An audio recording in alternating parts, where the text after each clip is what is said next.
And that one that was a representative, because I didn't pay attention. So I need to bring him out. I didn't know if you need to speak to him, but we need to bring him out. Okay, I just want to confirm that was the correct person I'm naming, judging, and also. Okay.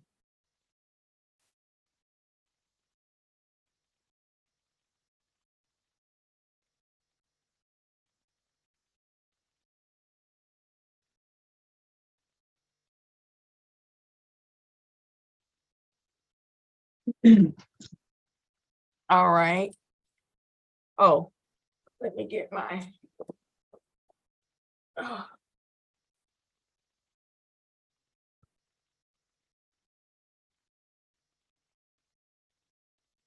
I need Kavara to please turn on your camera. Oh, wait. Yeah. Okay.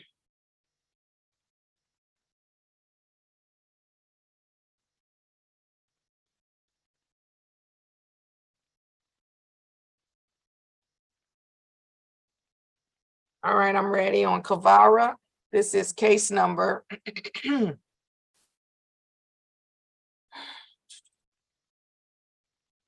Whoops.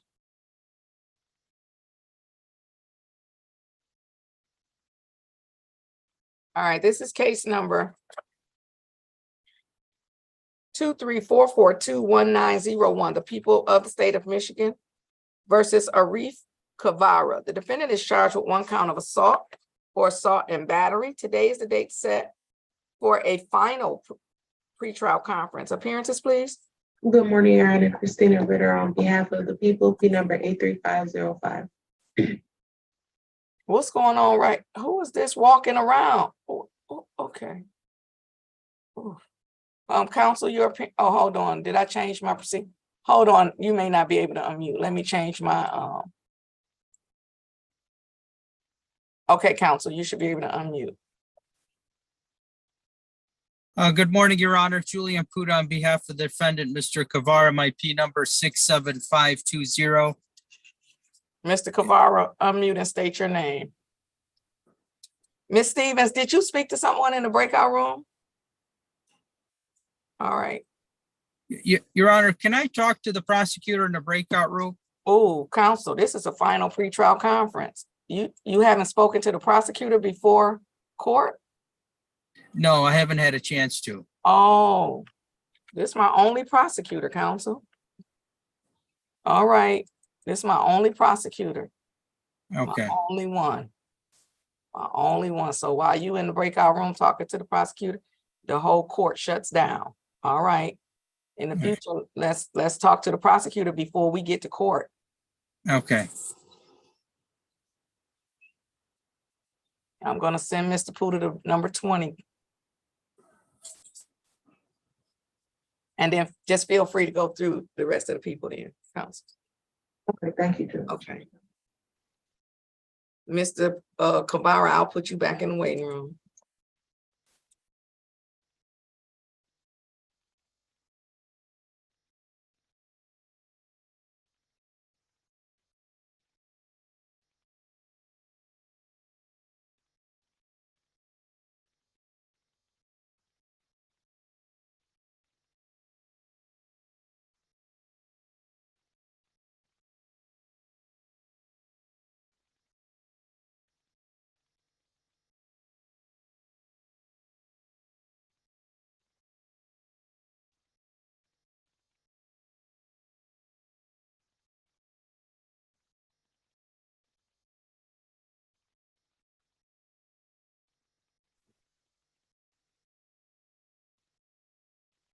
State your name for me, please.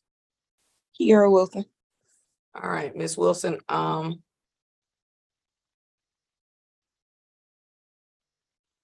on one second. Okay.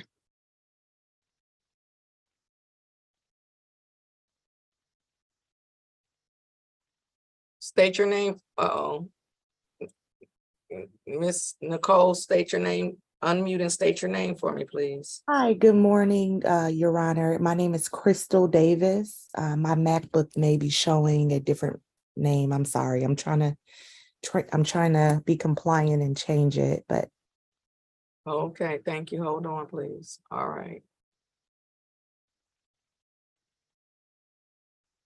Ladies, please start your video.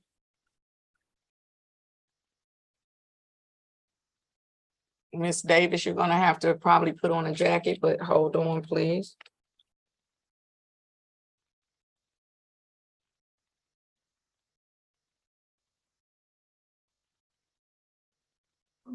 Miss Wilson, you got that camera real up close to you, but if you're not properly attired for court, you need to put on a jacket too.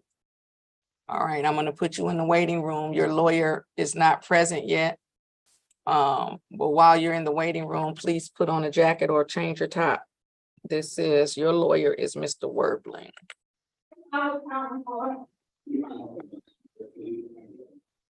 Okay, so I'm gonna put you back in the waiting room, Miss Wilson. Miss Davis, I'm gonna put you in the breakout room, and a lawyer will be in to speak with you shortly, okay? Okay, Your Honor. Please remain in the breakout room until the lawyer comes in to talk with you. Okay, and then I can go put the. No, you can put the jacket on while you're waiting for them to come in. Okay, this is a dress. It's a Oh, dress. okay. Yeah, okay.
Ms. Bryant, My name is Judge Bryant, and just hold tight.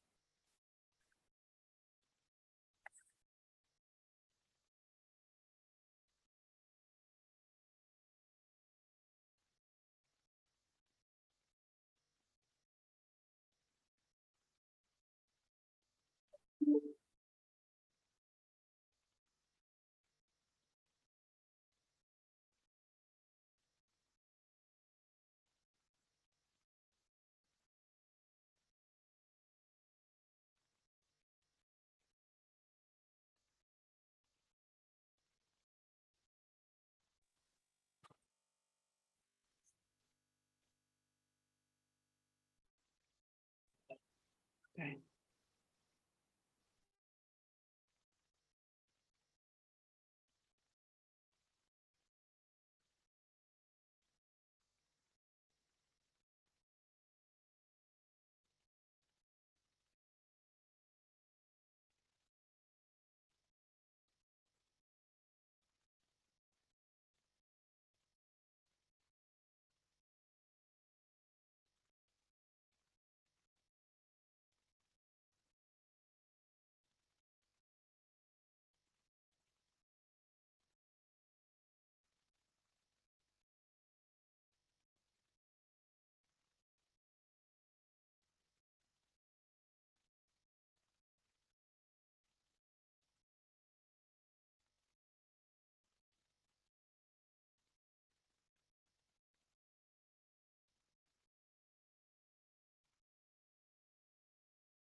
Do you want me to hang up? Because our program is.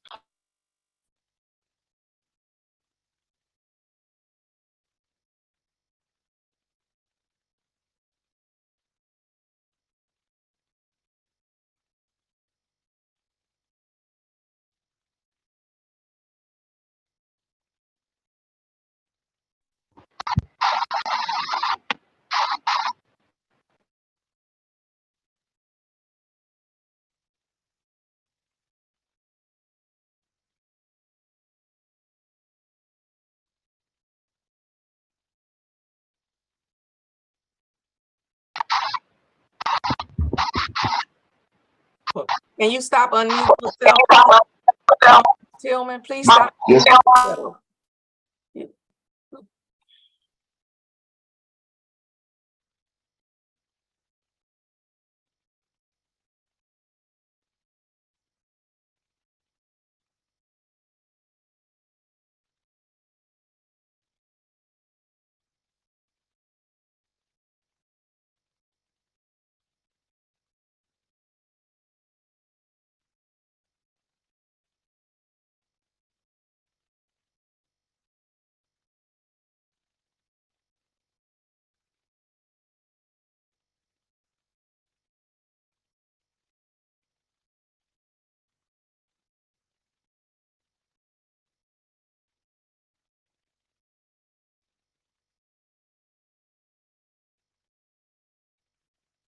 I'm calling the courtroom. I'm calling the courtroom.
All right.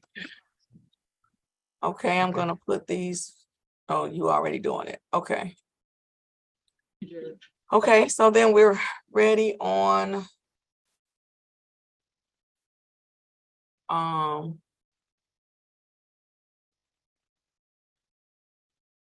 don't see him in, oh, there he is, Kavara.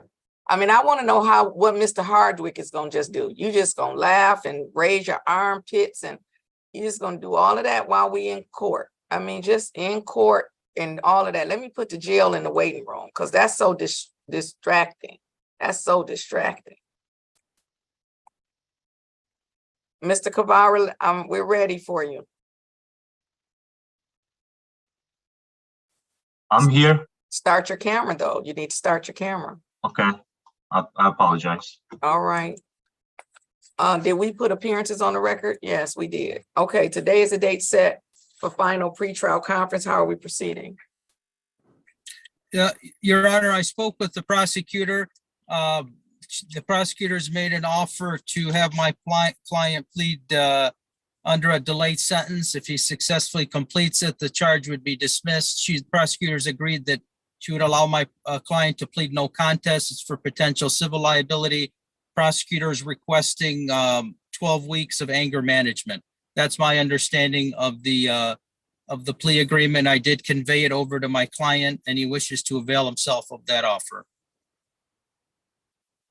All right, Mr. Kavara, your lawyer has indicated that you wish to enter into a plea today. Is that what you want to do, sir? Unmute. Yes, ma'am. I am going to share my screen, sir, and on my screen, you will see an advice of rights form. Oh, give me 1 second.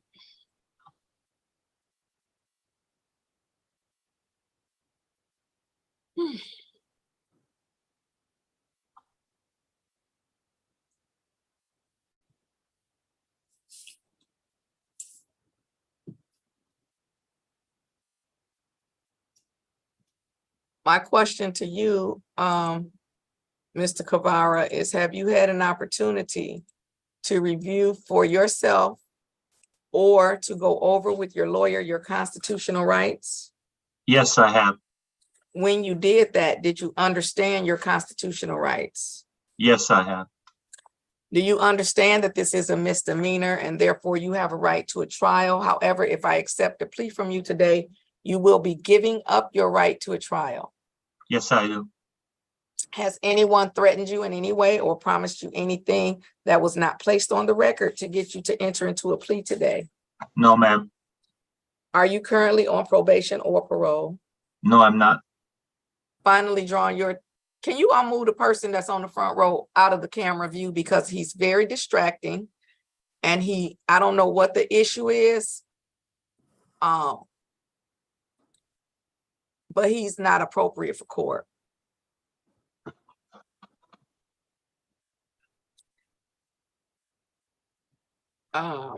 Finally, sir, drawing your attention to number 11 on the advice of rights form, do you understand that by entering into this voluntary plea, you may be giving up your right to an automatic appeal? And if you were to change your mind about the plea, you would have to request permission of this court to set aside the plea or request permission of the circuit court to appeal the conviction.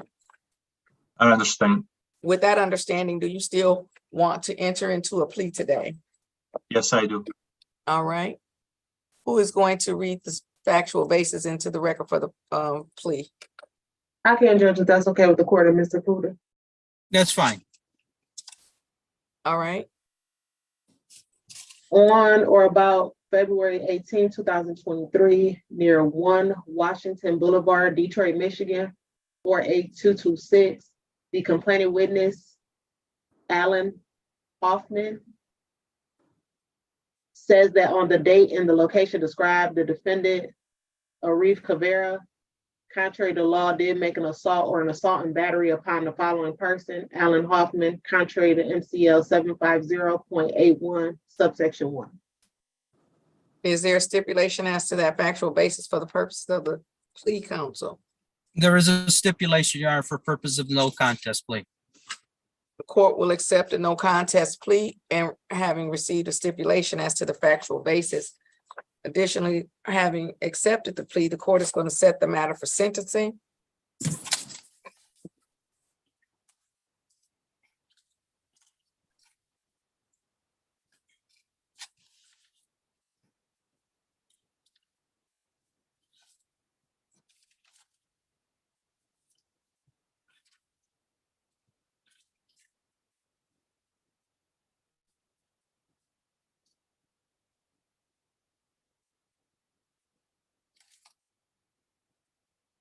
Madam Clerk, how many do I have on August 24th, please?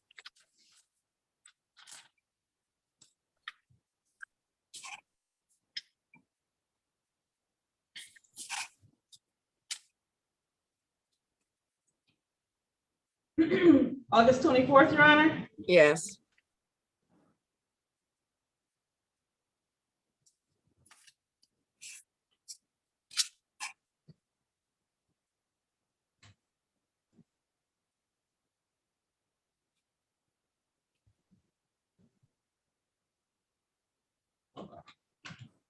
I'm sorry, my computer froze. Give me-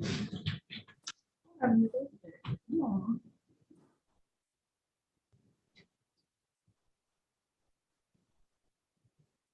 30, Your Honor.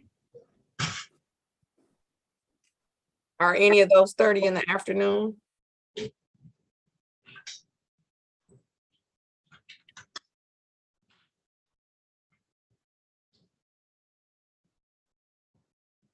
Yes, you have 3 in the afternoon.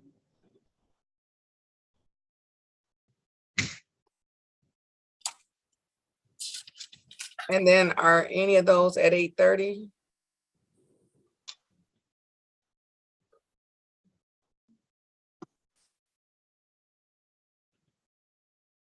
Eight of them are at 8:30. Counsel, does August 24th work for you for the sentencing? Yes, in the morning, Your Honor, please. Court will set the matter for 9 a.m. on August the 24th. Mr. Kavara, you have a right to be sentenced in person or on Zoom. Which do you prefer? Zoom, Your Honor. Court sets the matter on Zoom at 9 a.m. Prior to your sentencing, you will,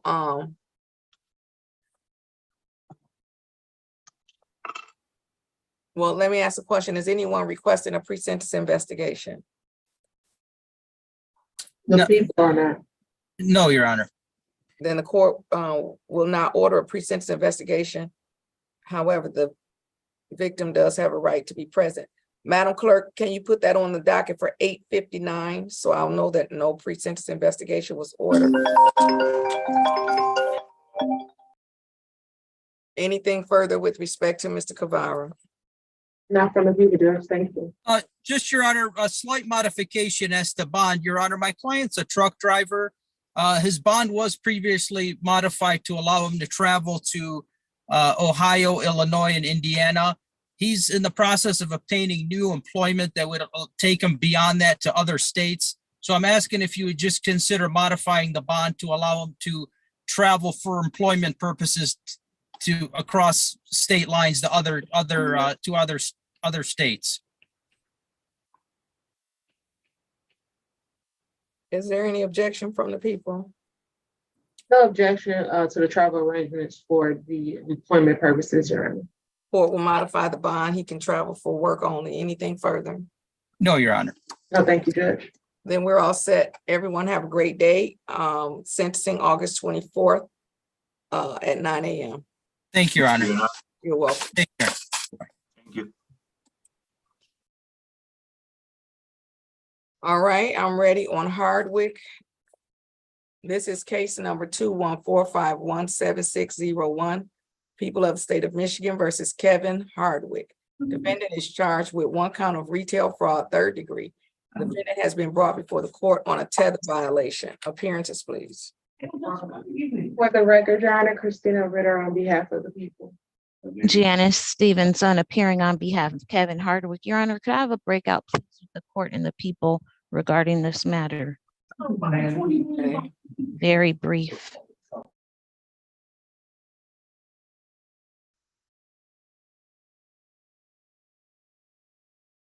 We can go to 19. Thank you, Your Honor.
All right.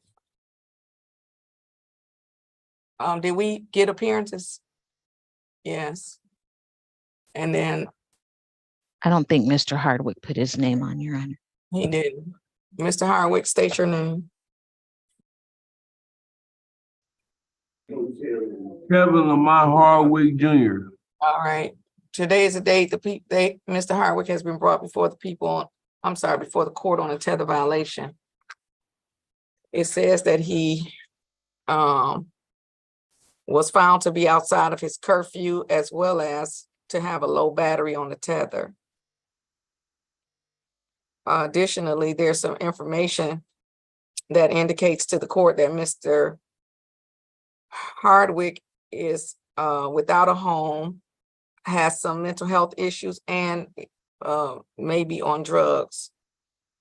Court is inclined, based upon the report from the tether unit, to tether Mr. Hardwick to a drug rehab facility. Is there anything on behalf of the people or Mr. Hardwick with respect to the court's intention? Nothing on behalf of the people, Judge. No objection on behalf of Mr. Hardwick, Your Honor. All right, then the court is going to tether Mr. Hardwick. The tether conditions remain.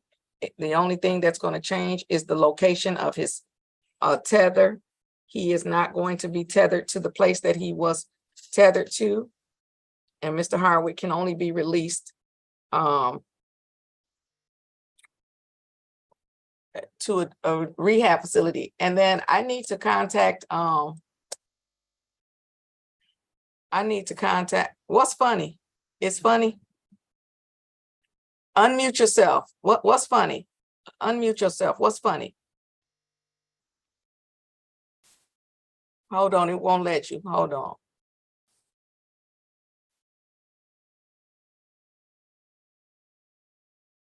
What's funny? I wasn't laughing, I was doing like this.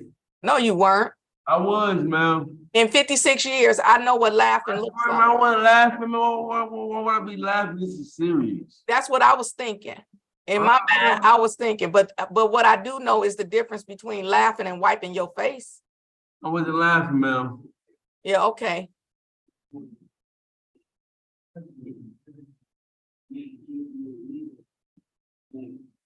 I didn't get all the way this far to not know the difference between laughing and wiping your face. Wasn't laughing, ma'am. Okay, I be having seizures. yeah, okay. Well, you wasn't having a seizure just now. I know, I wasn't Yeah, I laughing. know. So then it wasn't no reason to bring up seizures. Nobody's on here having seizures right now. Court is going to tether Mr. Hardwick to, where was the place last, when I was, there was an issue with Judge, Cobb's order, and they were saying they don't take women. I mean, they didn't take women, and Judge Cobb, was trying to tether the person to, Team Wellness, Team Jefferson. It was Team Wellness. So I'm gonna tether Mr. Hardwick to Team Wellness.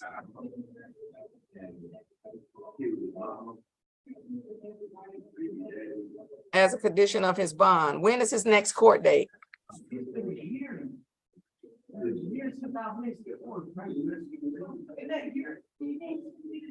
Ms. Rudder? August 21st at 8:30. All right. And then he'll be back before me for pre-trial August the 21st. Anything further? Not from the people, Judge. Thank you. Nothing on behalf of Mr. Hardwick. Thank you, Your Honor. All right, Mr. Hardwick, you're all set. They're gonna get you a tether and get you a bed at Team Wellness. Thank you, ma'am. You're welcome. Have a great day. Stay safe. You too. Thank you.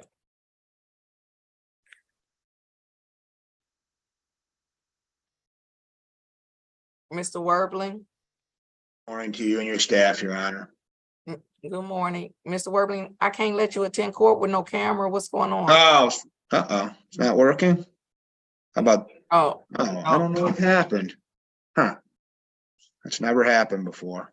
all right. You might need to log off and log back on. Okay, All right. I can do that. Sorry about that, Judge. Mhm. Try again. All right. I'm ready on Mayberry. Are you already on Mayberry? There's a witness in person. And then I'm also ready on Nichols. Oh, wait, there's no, did you all do Nichols? Nichols was the one that he didn't have a video. And I said they need to figure it out so he can know what to do. And what I meant by that was he need to come down to court. So let's see if Mr. Nichols was able to start his video. I need Mr. Mayberry to start the video.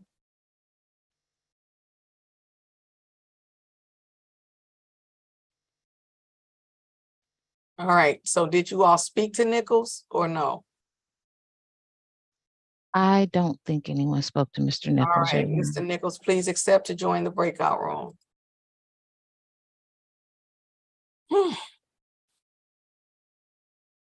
Can Mr. Mayberry please start your video?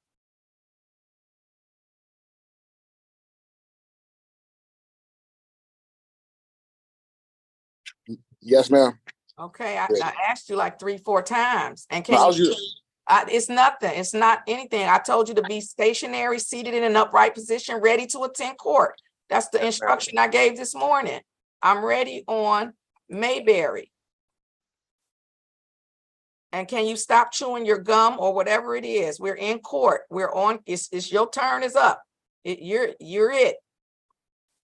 This is case number 234440002. The people of the state of Michigan versus Jatori Murray Mayberry. Defendant is charged with 1 count of assault aggravated. Today is the date set for pretrial conference. Appearances, please. For the record, Your Honor, Christina Ritter on behalf of the people, and also have the complainant witness present in court this morning. Mr. Williams, state your name for the court, please. Steve Williams.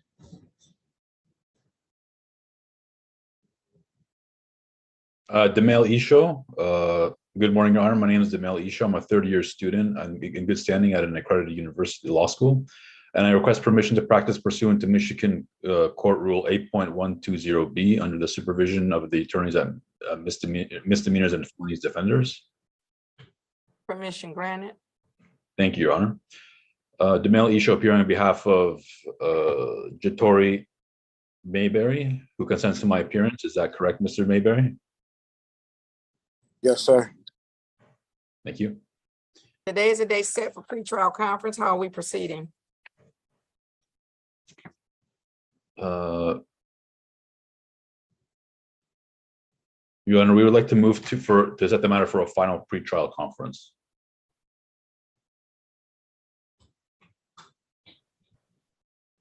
And is that your only request from the court?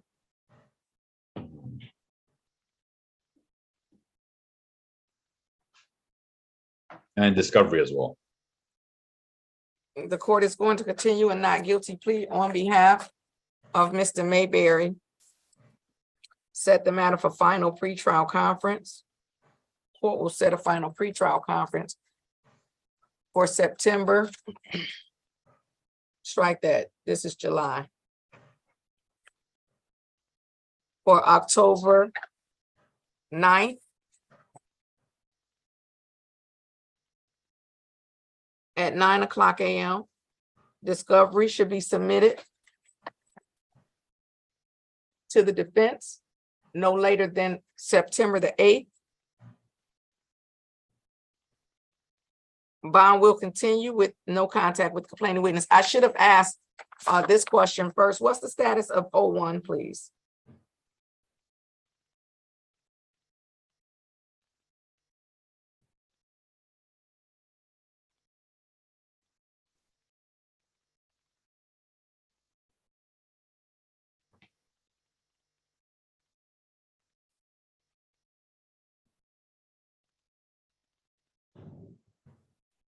Madam Warrant status? I'm sorry, I was muted. Warrant status? Okay, thank you. All right, anything further with respect to Mr. Mayberry? Not from the people, Judge. Thank you. And nothing further, Your Honor. Thank you. All right, sir, you're all set. Bond will continue with no contact with the complaining witness, and we will see you on Zoom on October the 9th at 9:00 a.m. Have a great day and stay safe. All right. Oh, I forgot to say this, and I know I understand the defendant is no longer present. With respect to the complaining witness, sir, you have appeared today. Therefore, you are not required to appear on October the 9th. You may appear if you want to as the complaining witness. You may appear at all scheduled court appearances. So you may appear if you choose to. If you don't appear, then you may want to ask the prosecutor's office on what happened and when the next time your appearance is required. Okay. I would like to appear to every court hearing. Okay, you don't have to make an announcement about Sorry. it. Just appear. I just told you can appear. Okay, and then it is on Zoom, so you can appear in person or on Zoom. Then we're all set if there's nothing else for the record. They stated what they just said. Uh-oh, I repeated it like 3 times. Madam Clerk, maybe you can print them a paper. I'm not gonna repeat it again. Good morning, Mr. Torres. Good morning, Your Honor. All right, are you ready on Patterson? I did not see I was sent a pre-sentence report.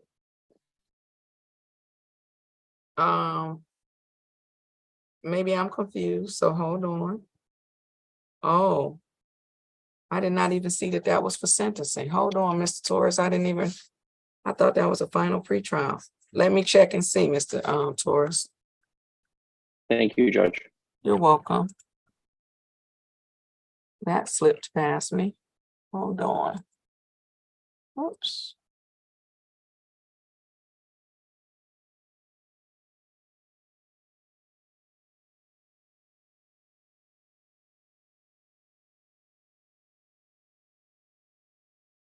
We do have a pre-sentence report. Of course, I didn't read it.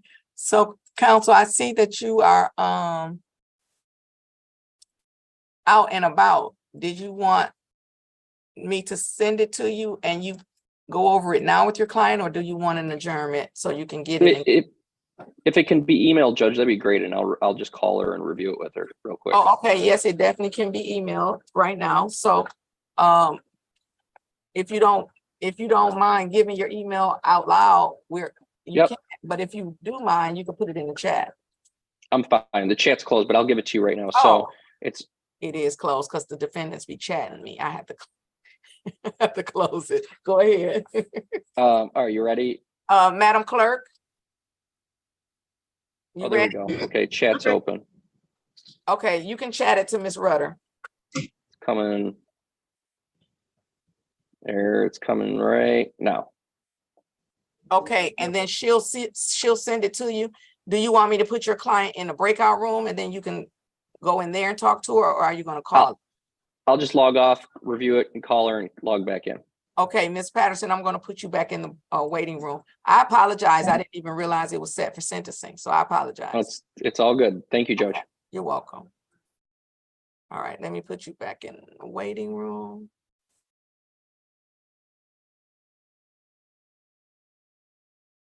Mr. Werbling, you still aren't on video. What's going on, Judge? This has never happened before.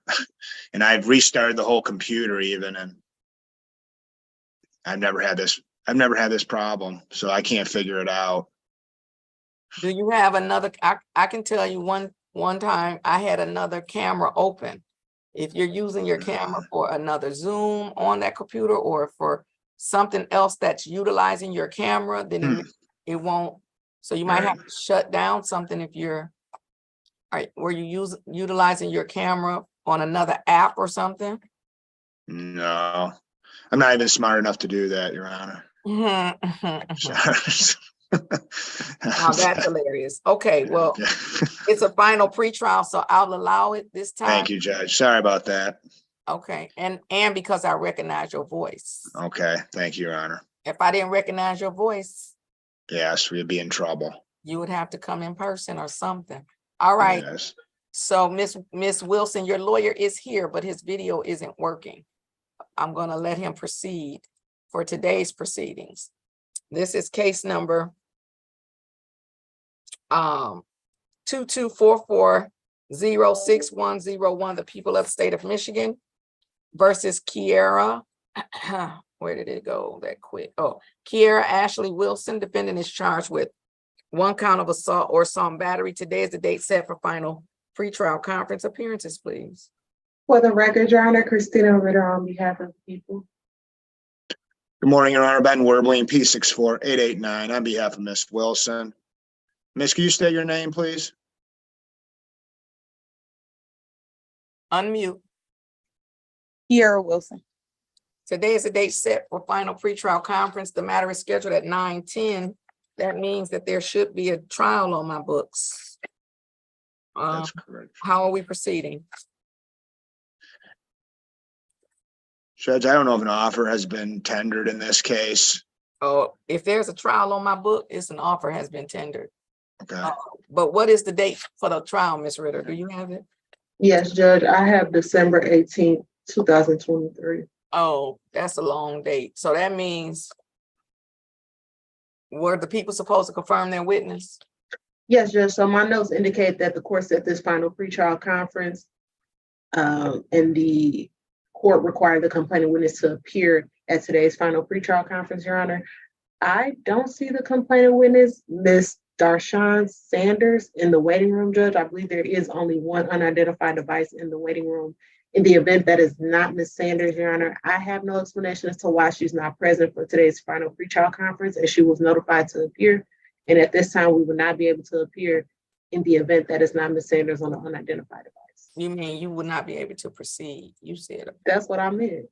I know it is. I would not be able to proceed. I'm sorry, Judge. It's Monday. That's okay. Look, I've been discombobulated all day. Can the person on the Samsung device that I just let into the courtroom please unmute and state your name? Hi, my name is Laduro Hart, Your Honor.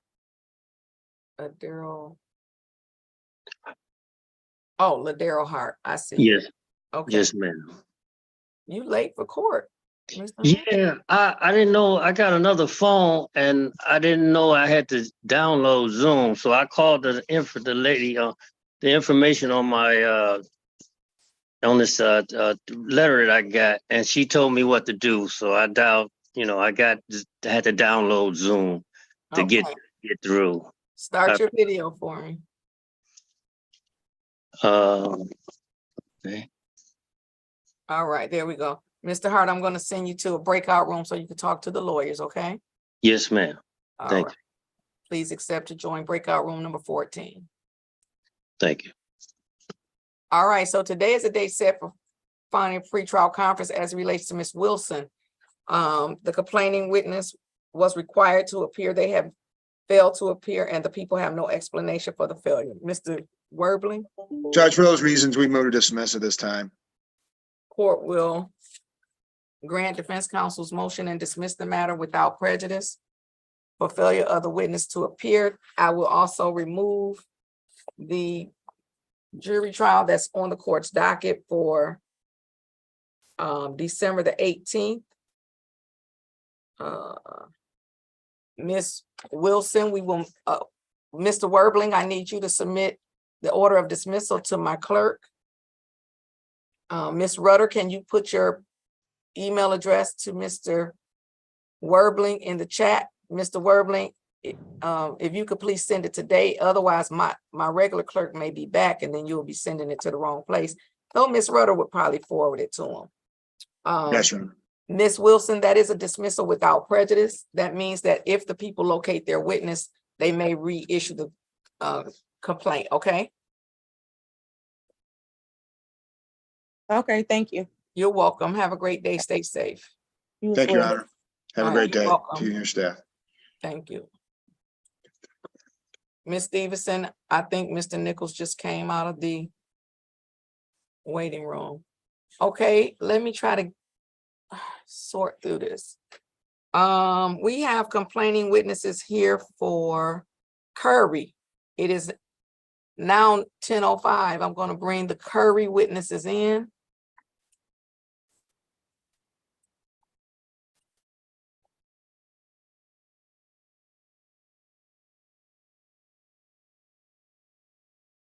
And then I need I need everyone that I just let into the courtroom to please start your video.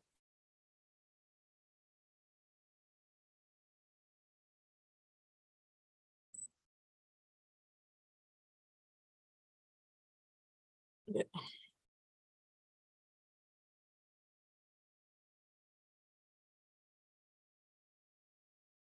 All right, good morning, Miss Blackshaw, can you unmute and state your name for the record?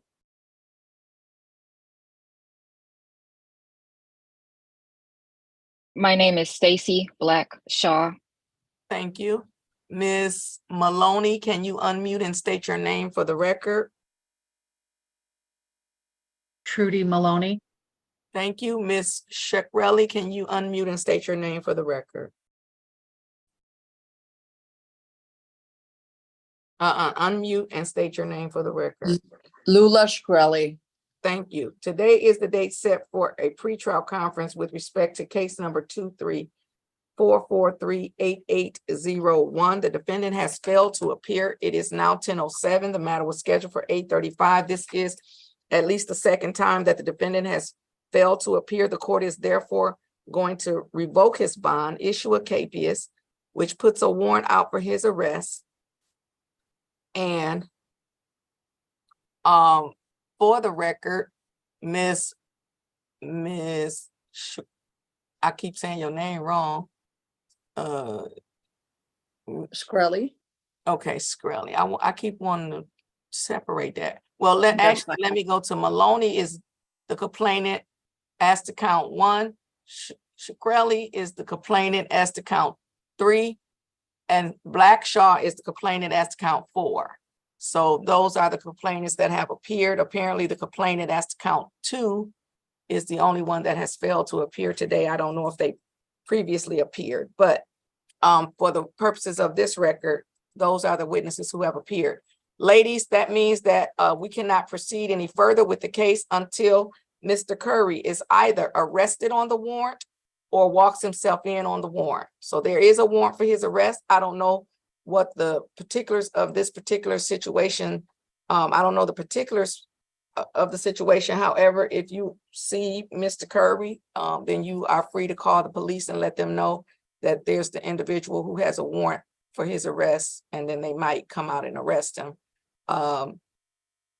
If for some reason he just had some emergency or something today and he walks himself in on the warrant, the prosecutor will also let you know that he's been arrested and that the case is going to proceed. Okay?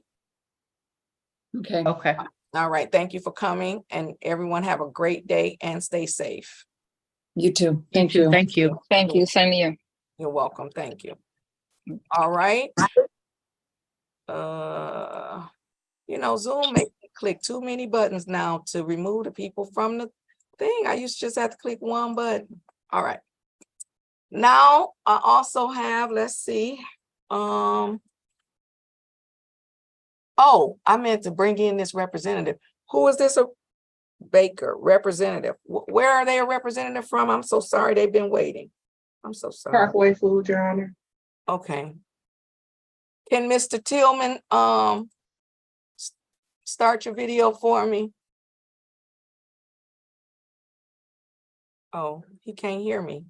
Okay. Oh, there it is. Mr. Tillman, start your video for me.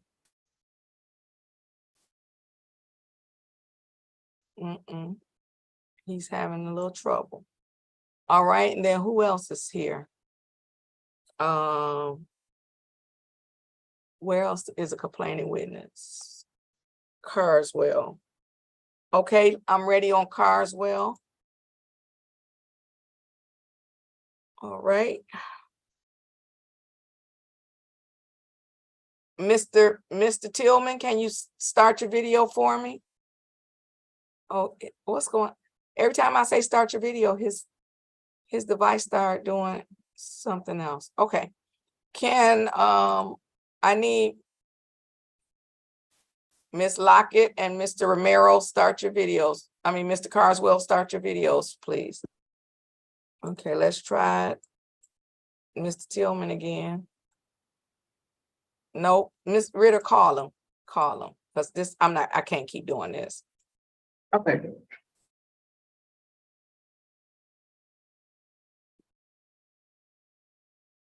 Yeah, call him.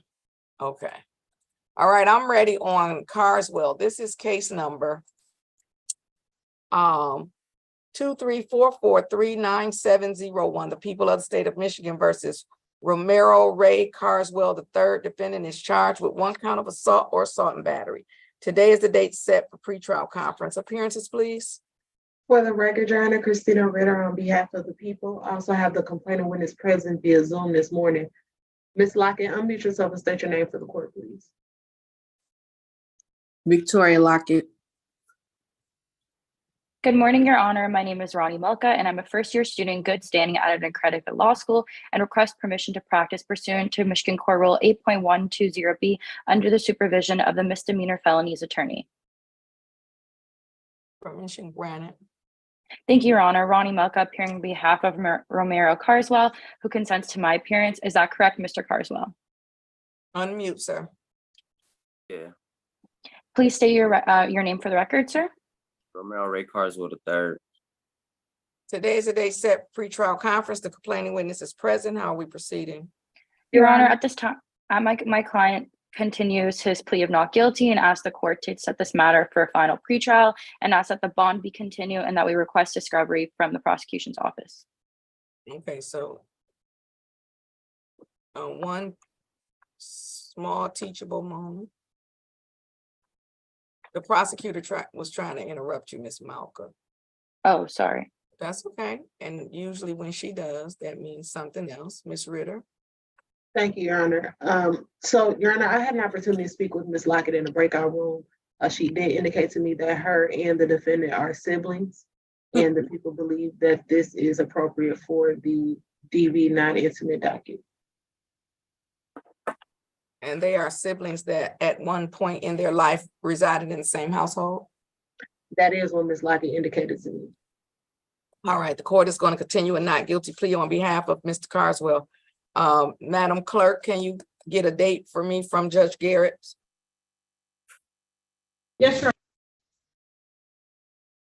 Court is going to transfer the case to the docket of Judge Austin Garrett, which is currently being presided over by Judge Baltimore.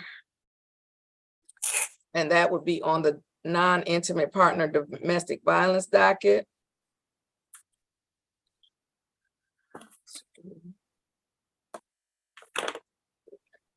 So, Mr. Carswell, when you logged in the court this morning, did you type in my did you type in my Zoom ID or did you click on my name?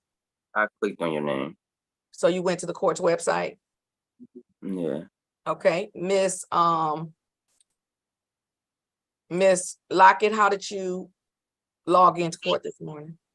I used the ID. All right, so Mr. Carswell, if you can go back and click on the name, well, first let me give the date. The date is going to be August the 2nd at 8:30. Okay. You can click on the name, but if you click on the name, you're going to click on Judge Austin Garrett. There's two Garretts. Make sure you click on Austin Garrett, the male. And then Miss Lockett, if you use the ID, do you have the ID number in front of you? Yeah, I do. Do you see where there's a 9 in that ID number? You see a 9? I see Judge Garrett on here though. I don't see no 9. You said You see 9. Judge Garrett on there? Mm-hmm. It got a couple judges listed, but it say Judge Garrett. Oh, okay. Well, you're gonna go to Judge Garrett next time. Okay. So go to Judge Garrett, click on his name, but his Zoom ID number is 360-338 instead of 39. Right, okay. Well, look like you was already supposed to be in Judge Garrett. Somebody sent you a notice that said Judge Garrett on it. No, it got the list of judges in a room number. Oh, I see. Oh, that's Yeah. okay. I got it. So yeah, go to Judge Garrett's on August 2nd. Okay. Okay. All right. You both have a great day. Stay safe. You too. Thank you. You're welcome. All right. Let's see. Miss Strobel need to probably get going, don't she? Yeah, let me do Miss Strobel. Although I left my sentencing forms at home. Let me see if I have one here.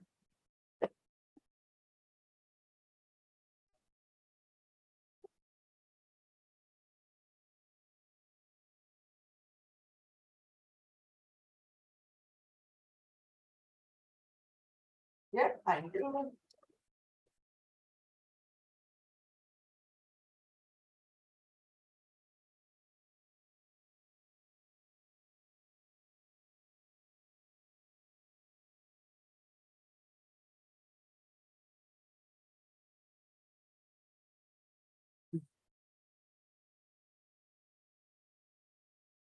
And then I'll do the 2 in persons, Miss Stevenson. Okay, I'm not Oh, you're not quite ready. Yeah, not quite on those. Oh, okay. All right, I'm ready on Strobel. This is case number. Hold on, let me share my screen. This is case number. 224490501. The people of the state of Michigan versus Jessica Ann Strobel. Defendant is charged with 1 count of assault or assault and battery. Today is the date set for sentencing. Appearances, please. For the record, Your Honor, Christina Ritter on behalf of the people. Janice Stevenson appearing on behalf of Ms. Jessica Strobel, Your Honor, who is a legally incapacitated person and is also present with her guardian. Ms. Jessica, could you please state your name for the record? And then Mr. Strobel, will you please tell the judge your full name as well?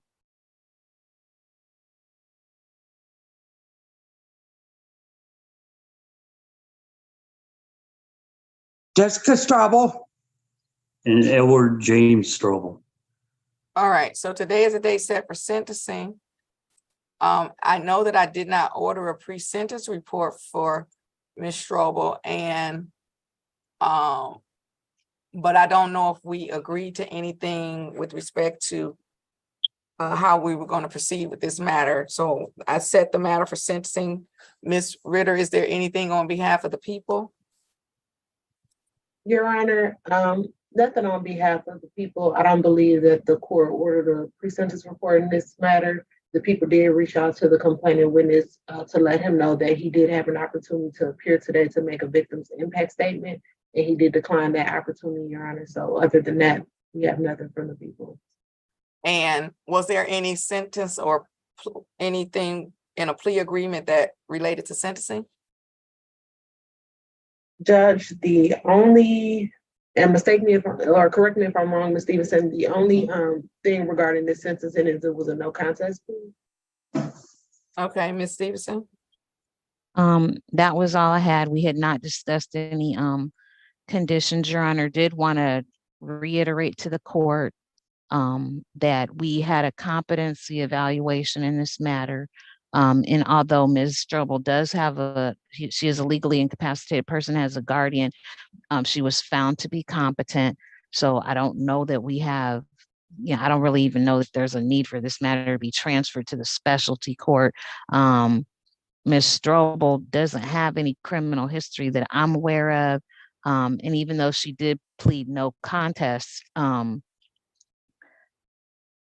the incident that occurred, Your Honor, really is significant because I know that the complaining witness didn't go to work to get struck by anybody, but there was some confusion as to which entrance Ms. Strobel could use, and she had recently had a seizure, Your Honor. So there was a lot going on there. No criminal history, again, that I'm aware of. And other than the fact that she has a guardian, we really don't have any mental health issues. I haven't had any problems with Ms. Strobel being able to understand what's going on. So cognitively, I think she would be able to comply with any terms and conditions that this court would set for her. She's living in a group home, Your Honor, where she has the assistance of caregivers, but she also has the support of her guardians and parents. So I don't think the behavior is going to be repeated.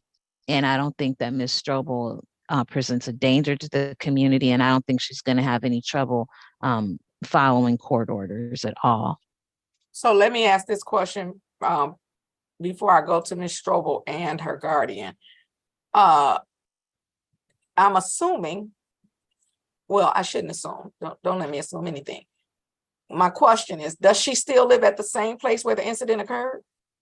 The incident happened at a hospital. Oh, at a hospital. Okay. Mm-hmm. So she was probably taken from, I guess, her group home maybe to the hospital at the time.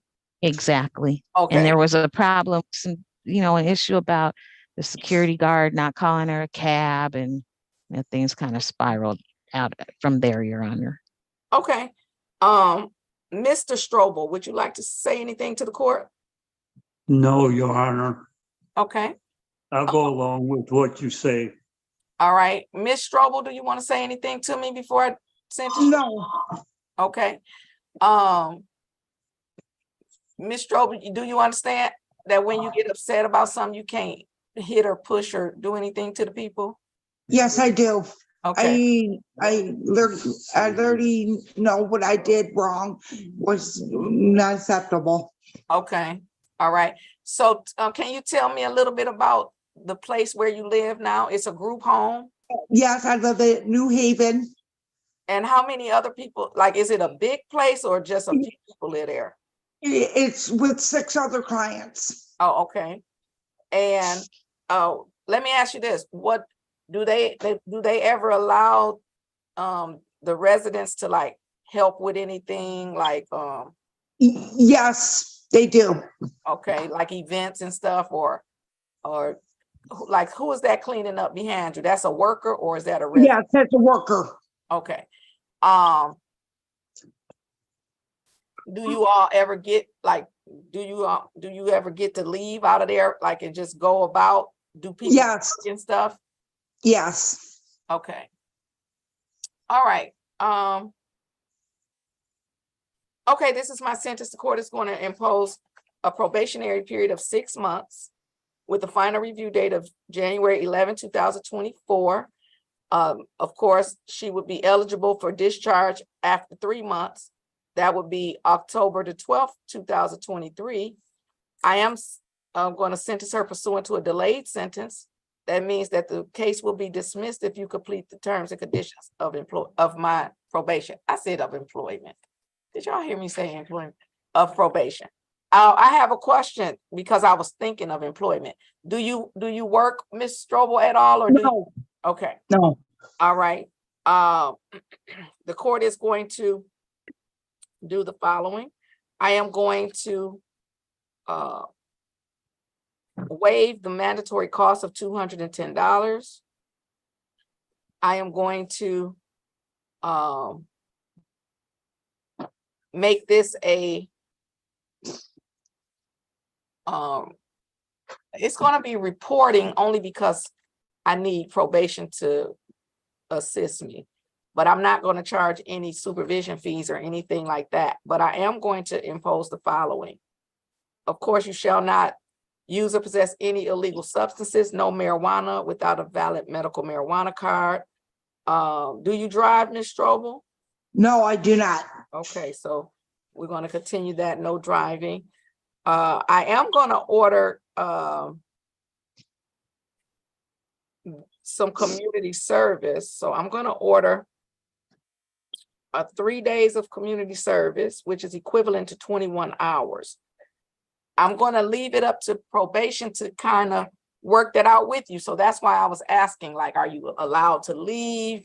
Are you allowed Yes, I am. to do things around Yes. there? So probation is going to work with you, your guardian, and the group home to fashion community service. Now, whereas I normally wouldn't allow this probably, depending on certain situations, if there's some community service, some help that you could give at the group home, I will allow that to count as community service. So like if the group home lets you, I don't know, like help with setting up game day or help with something, that's going to be acceptable to me. So Ms. Stevenson, they'll work with Ms. Green to put together a community service program that's good for you in this particular situation. Okay. And if you complete the community service and you don't get in any more trouble, I'm going to dismiss the case. If you finish the community service by October 12th, I'll dismiss the case then. If it takes you until January to do it, then I'll dismiss the case in January. You are to have no assaultive contact. What hospital did this happen at? At Sinai Grace. All right. Is that where your group home is, near Sinai Grace? Yes, but I have not been there for over a year. Okay, good. I have not been over there. Well, if they have to take you there for some reason, that's an emergency, that's fine.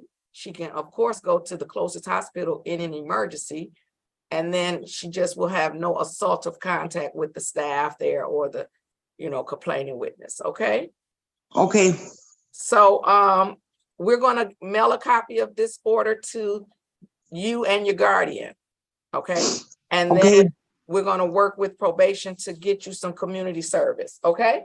Okay. Thank you, Honor. So then I'm going to see you on October the 12th at 10 o'clock, and hopefully you'll be finished with the community service, and then you and have no new cases.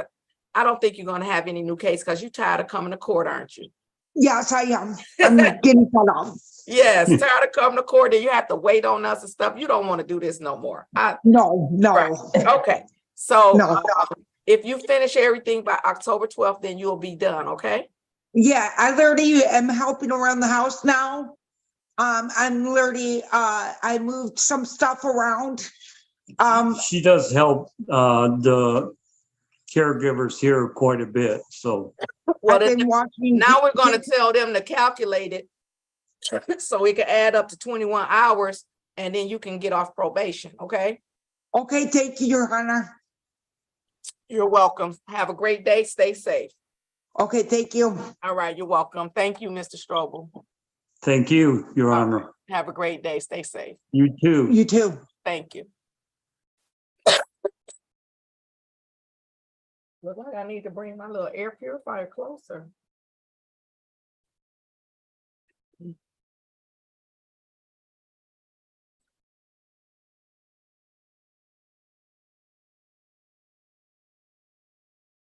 Okay. I'm ready on, oh, you said you're not ready yet. Right, okay. Then we're ready on Nichols and Scott.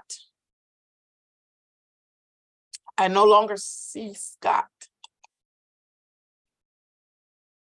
It could be the iPhone that just left and came back, but I'm ready on Nichols, Scott, and Stevenson. I think Scott, if that's Scott Lewis, she's still in the breakout room. Oh, okay. Not ready yet. But you're right, it is Scott Lewis. Okay. I'm ready on Nichols. This is case number 224571402. People of the state of Michigan versus Alphonsia Nichols. Defendant is charged with 1 count of assault or assault and battery. Today is the date set for a pretrial conference. Appearances, please. For the record, Your Honor, Christina Ritter on behalf of the people. Ronnie Melka appearing on behalf of Alphonsia Nichols, who consents to my appearance. Is that correct, Mr. Nichols? Yes. Okay, thank you. And can you state your name for the record, please, sir? Alphonsia Nichols. Thank you. Today is the date set for pretrial. How are we proceeding? Your Honor, the complainant witness has failed to appear, so we move for a dismissal. Ms. Ritter. Judge, this is scheduled for a pretrial conference at 8:25, which indicates that the court arraigned this matter. Judge, would the court have any notes if the complainant witness appeared on the arraignment date? I would, but they're at home. Okay. The people are just inclined to double check. Does the register reflect that the complainant appeared at arraignment? And I said to myself this morning, when I looked at all those files, I said, nah, I'm not gonna take those. They won't need any notes today, Miss Ritter.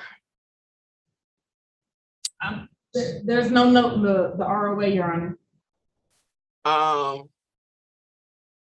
I can't tell you, so I'll have to check. Can the person on the iPhone unmute and state your name? LaPorche Jeter. Thank you. Ms. Ritter, is this one of your witnesses? No, Judge, she's a defendant. Where do you see it at? She's not on the document. Oh. Ma'am, you're not on the docket today. Can you call the courtroom, please? Yes, ma'am. Do you have something to write with? Give me 1 second.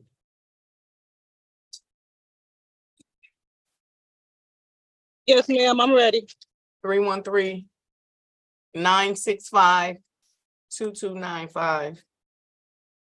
Okay, thank you so much. All right, you're welcome.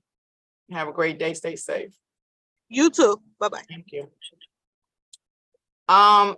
Ms. Stevenson, does your notes reflect anything about the complainant appearing at an arraignment?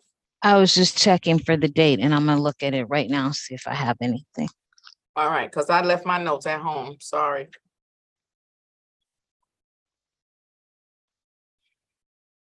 Okay.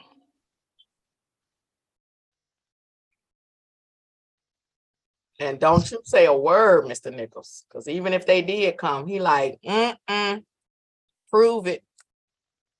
That's what you're supposed to say, prove it. Oh, I might have a problem. Oh. Maybe I don't. I don't have a problem. Okay. So I have Mr. Nichols highlighted, but I do not have a complainant highlighted, Your Honor. All right. Okay.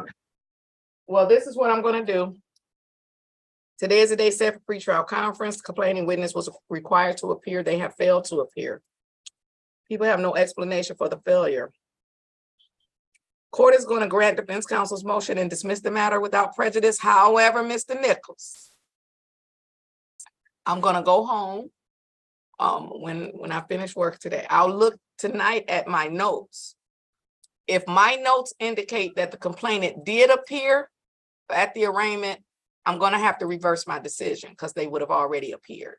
So your lawyer will let you know, probably by text, if it's yes, it's dismissed. So I'll go home, look at my notes, and I'll text your lawyer, okay?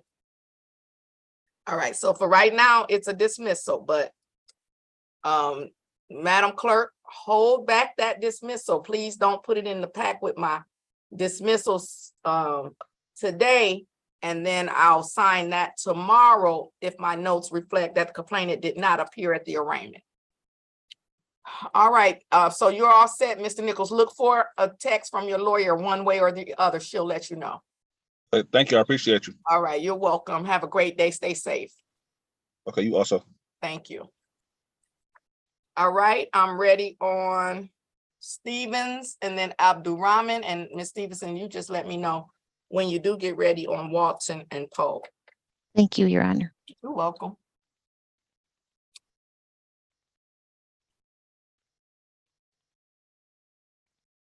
All right, Ms. Stevens, start your video.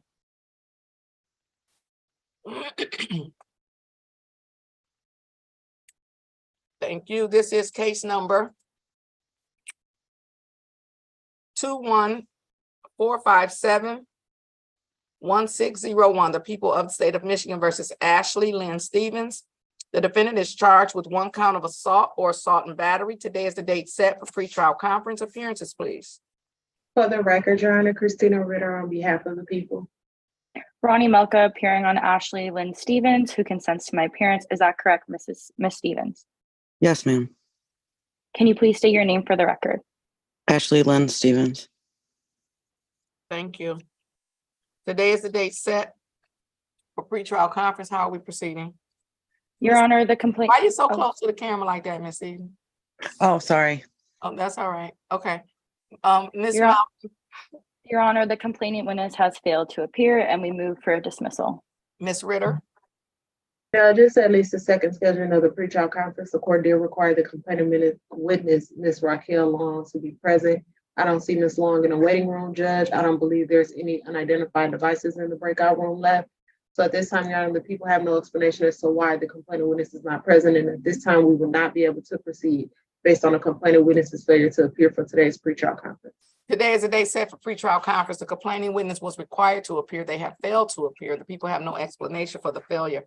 They are unable to proceed. The court is going to grant defense counsel's motion. The matter is dismissed without prejudice. Ms. Stevens, we will mail you a copy of the order of dismissal for your records, ma'am. Have a great day and stay safe. Thank you. You too. You're welcome. All right, I'm ready on Abdurrahman. This is case number 224521001, the people of the state of Michigan versus Rukiah Abdurrahman. Defendant is charged with 1 count of assault or assault and battery. Today is the date set for pretrial conference appearances, please. For the record, Your Honor, Christina Ritter on behalf of the people. Ronnie Melka appearing on Rukiah Abdurrahman, who consents to my appearance. Is that correct, Mrs. Rahman? Correct. Can you please state your name for the record? Rukiah Abdurrahman. Oh, we certainly didn't say it like that. We certainly did not. I mean, we messed up your name. Ma'am, you said that was one. I apologize. I certainly didn't say it like that. Neither did Miss Malcolm. She tried. She said, I tried. I'm sorry. So we apologize because that was all right. Sorry. Today is the day set for pretrial conference. How are we proceeding? Your Honor, the complaining witness has failed to appear and we move for a dismissal. Ms. Ritter. Your Honor, it's at least the second scheduling of the pretrial conference. The court did require the complaining witness, Ms. Cynthia McClure Richards, to be present. I don't see the complaining witness in the waiting room, Judge, and the people don't have an explanation as to why the complaining witness is not present today. So at this time, we will not be able to proceed based on the complaining witness's failure to appear for the second pretrial conference in front of this court. Today is the day set for pretrial conference. The complaining witness was required to appear. They have failed to appear. The people have no explanation for the failure. They are unable to proceed. Therefore, the court is going to grant defense counsel's motion. The matter is dismissed without prejudice. Ma'am, I will say your name, but you said it so much better. I will mess it up, but we will mail you a copy of the order of dismissal for your records. Have a great day and stay safe. Thank you so much. You're welcome. You as well. All right. I'm ready on Colger. Mr. Colger. Yes. All right, I'm ready for your case. This is case number.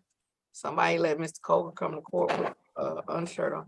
This is case number 224538101. The people of the state of Michigan versus Colby Colger. Defendant is charged with 1 count of assault or assault and battery. Today is the date set for pretrial conference. Appearances, please. For the record, Your Honor, Christina Ritter on behalf of the people. Demel Isho appearing on behalf of Mr. Colger, who consents to my appearance. Is that correct, Mr. Colger? Yes. Your Honor, we move for a. Mr. Colger, do the rest. Do the rest. He consented to your appearance. Now what? Yes. We move for dismissal. No, his name and your actual his name. I'm sorry, Mr. Colger. Colby Colger. And you All consent to my appearance, correct, Mr. Colger? Yes. Did he had he already said his name and I just didn't hear y'all and I was just doing something else? He said his name. Okay, well, all right. How do you wish to proceed? We move for a dismissal, Your Honor. On what basis? On the complaining witness's failure to appear. Ms. Ritter?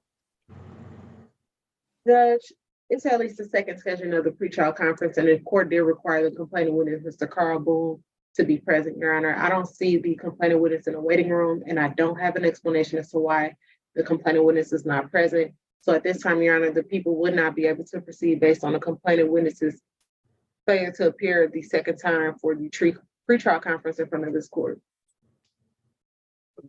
The court is going to grant defense counsel's motion to dismiss as it is the second scheduling of the pretrial conference. The complaining witness was required to appear. They have failed to appear and the people have no explanation for the failure. They are unable to proceed. Sir, we are going to mail you a copy of the order of dismissal for your record. Have a great day and stay safe. Okay, you too, Your Honor. Thank you. Bye. Ready on Smith? What happened? Oh, he's still in the waiting room. I mean, they're still in the breakout room. Okay.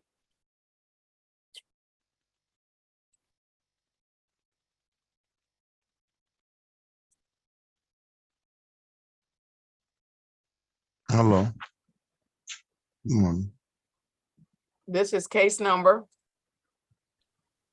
224432301. The people of the state of Michigan versus Harris Nelson Smith. The defendant is charged with 1 count of assault or assault and battery. Today is the date set for pretrial conference. Appearances, please. For the record, Your Honor, Christina Ritter on behalf of the people.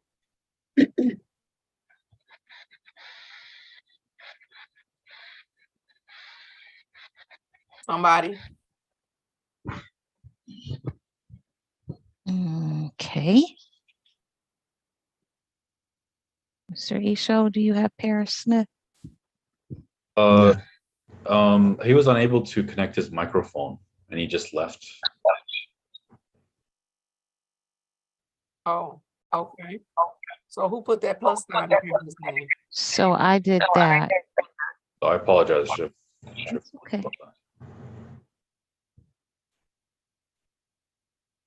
Can we go ahead and I can do it. Judge Janice Stevenson on behalf of Mr. Paris Smith. Mr. Smith, sir, please tell the judge your full name. Harris Nelson Smith. Today is the day set for pretrial conference. How are we proceeding? Your Honor, on behalf of Mr. Smith, we would move for dismissal for the complainant's failure to appear. Ms. Ritter. Judge, it is at least the second scheduling of the pretrial conference. The court did require the complaining witness, Mr. Christian Detloff, to be present, Your Honor. I don't see Mr. Detloff in the waiting room, and You went mute. I don't know what happened, but after you said waiting room, Can you hear me, Judge? now we can, yes. Okay, I have no explanation as to why the complainant witness is not present, Your Honor. I don't see the complainant witness in the waiting room. And at this time, we will not be able to proceed based on the complainant witness's failure to appear for at least the second scheduling of the pretrial conference. Today is the day set for pretrial conference. The complaining witness was required to appear. They have failed to appear. The people have no explanation for the failure. This is at least the second scheduling of the pretrial conference. The court is going to grant defense counsel's motion. The matter is dismissed without prejudice. Mr. Smith, we will mail you a copy of the order of dismissal for your records. Have a great day and stay safe. Thank you. You're welcome.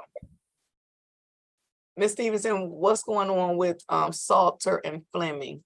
Salter should be, I'm going to be moving for dismissal on Salter, and Fleming, we're going to request a waiver trial. Okay. And then after that, that's gonna finish my waiting room for you. Okay, I would probably, from your live audience, I would probably be ready with Mr. Poe, but I need a minute I'm going to need to work on Walton. Okay. Well, I'm ready on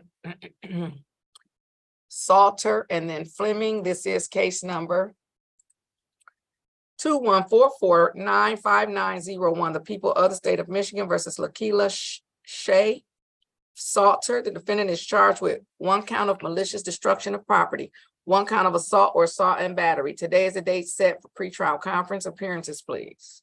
Final pretrial conference, excuse me. Appearances, please. For the record, Your Honor, Christina Ritter on behalf of the people. Janice Stevenson appearing on behalf of Ms. Lakila Shea Salter. Ms. Salter, ma'am, please unmute and tell the judge your full name. Lakila Shea Salter. Today is the day set for final pretrial conference. How are we proceeding? Your Honor, I believe the complainant's presence was required today and that the complainant has failed to appear. We would move the matter be dismissed. And I think there's a jury trial scheduled for, I think it's August 8th, Your Honor. Ms. Ritter? Judge.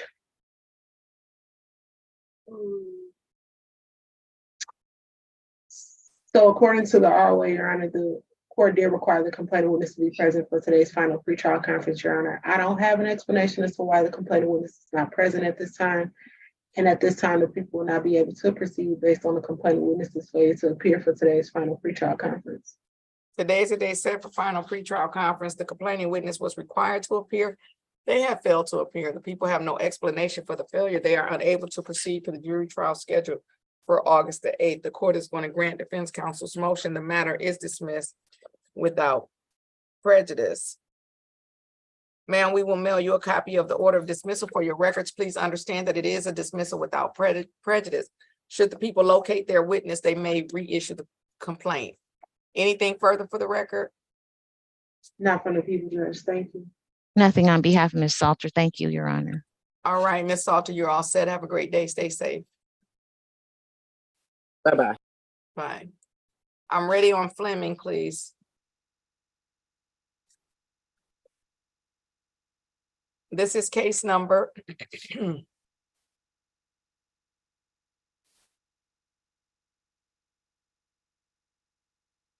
224521301. The people of the state of Michigan versus Noah Aaron Fleming. Defendant is charged with 1 count of guns reckless use. Today is the day set for final pretrial conference. Appearances, please. For the record, Your Honor, Christina Ritter on behalf of the people. Janice Stevenson on behalf of Mr. Noah Fleming. Mr. Fleming, sir, please unmute and tell the judge your full name. Noah Aaron Fleming. Today is the day set for final pretrial conference. How are we proceeding? Your Honor, on behalf of Mr. Fleming, we'll continue the plea of not guilty. We're going to ask that this matter be set for waiver trial. If I may, Judge. Oh, you may. Your Honor, so my notes indicate that on May 1st of this year, the court set a final pretrial conference for today. And required the people to confirm their necessary witnesses, Your Honor. So the people did try to confirm the necessary witnesses needed for trial. And unfortunately, the people were not able to confirm our necessary witnesses at this time. So at this time, we would not be able to move forward with a trial in this matter. However, if we are able to confirm our witnesses in the future, we will consider refiling this case. All right, today is a day set for final pretrial conference. The people have indicated that they are unable to locate their witness. Ms. Stevenson, Move for dismissal, Your Honor.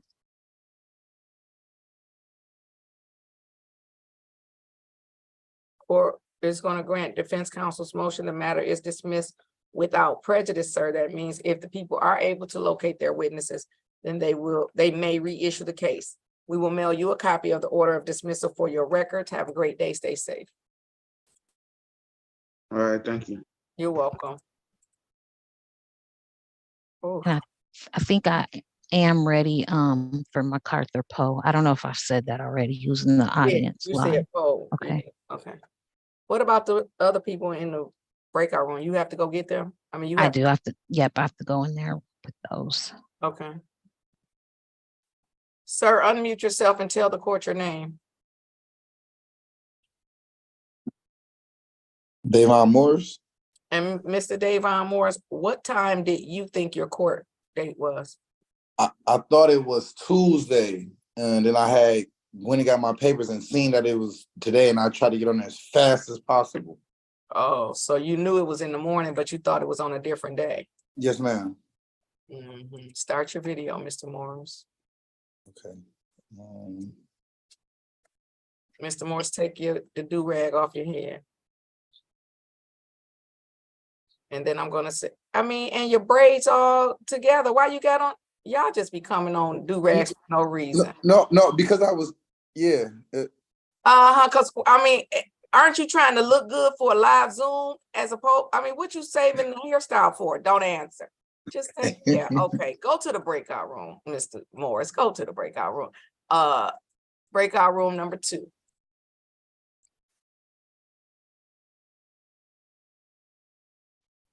All right, I'm gonna do the sentencing anyway, Ms. Stevens. Oh no, I'll do Poe first, and then I'll do the sentencing.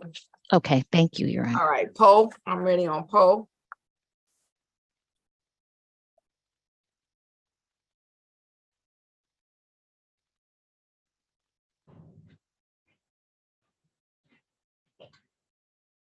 All right, this is case number 214518701. The people of the state of Michigan versus MacArthur Poe. Defendant is charged with 1 count of breaking and entering without owner's permission. Today is the date set for a final pretrial conference. Appearances, please. For the record, Your Honor, Christina Ritter on behalf of the people. Janice Stevenson on behalf of Mr. MacArthur Poe. Mr. Poe, sir, good morning. Please tell the judge your full name. MacArthur Poe. Today is the date set for a final pretrial conference. Ms. Stevenson. Your Honor, Mr. Poe will continue his plea of not guilty, and we would ask that this matter be set for waiver trial. Court will continue a not guilty plea on behalf of Mr. Poe. With respect to, well, I should say, and continue the matter to trial. With respect to the trial, Mr. Poe, by her words, your lawyer has indicated that you want to give up your right to a jury trial and have the matter heard by the court, me. Is that what you want to do? I was wondering, was there anything on the table at the moment? I didn't understand what you said. I said, I was wondering, is any thing on the table at the moment? Could I have this anything on the recalled, and table? if Mr. Poe could I have the matter recalled, Your Honor, and then if Mr. Poe could go in the hallway. Okay, And go in I'll the give him a hallway, call. and she's gonna call you. Do you have your phone with you? Yeah. Yes, okay. Yeah. Go in the hallway for me. She's gonna call you. Take your papers. Take your papers. And could Mr. Walton also go to the hallway? Mr. Walton, go to the hallway. And Mr. Torres was here, now he's not, but okay. We're on break until Mr. Torres comes back, or until Ms. Stevenson has something ready. Thank you, Your Honor. You're welcome.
You ready, Councilman?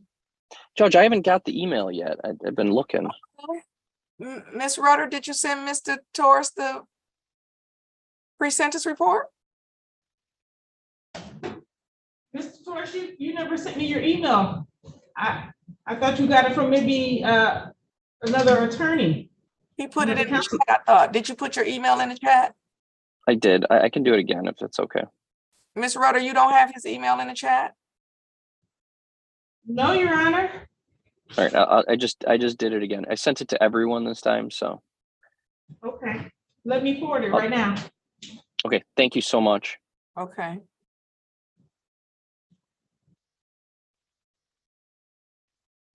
Now, I don't see it in it for everyone. But, oh, there it is. Okay. Okay, she's gonna send it right now. I'm sorry about that, Council. It's okay, Judge. I may have logged off before it actually came through. I don't know, but let me check. Make sure it comes through here. Okay.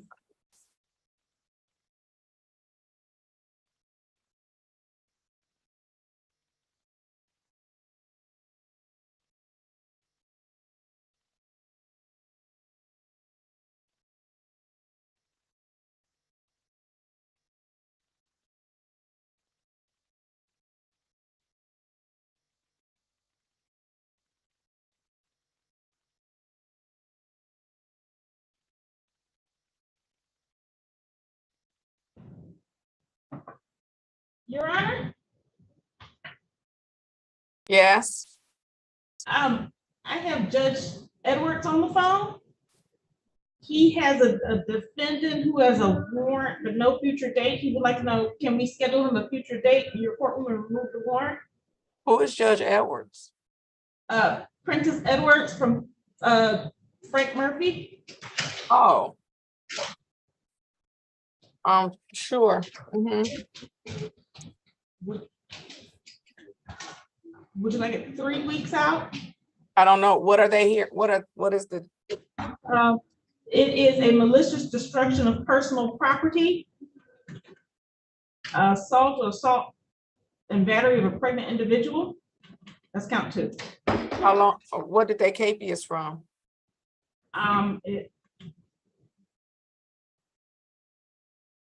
Complaint warrant issued by. It looks like they already had a court date. Oh, okay. So just put them on then for how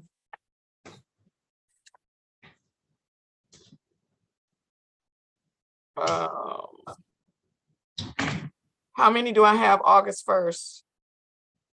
August 1st.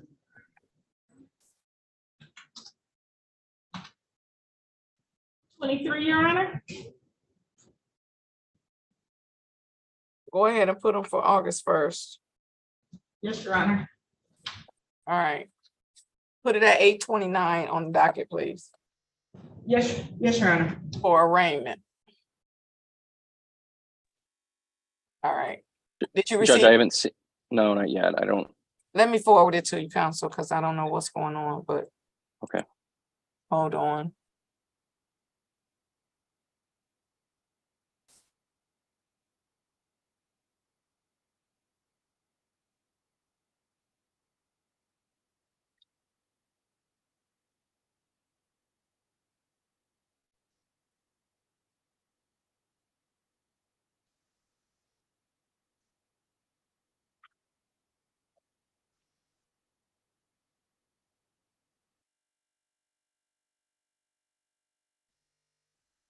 I just sent it. Let me know if you get it.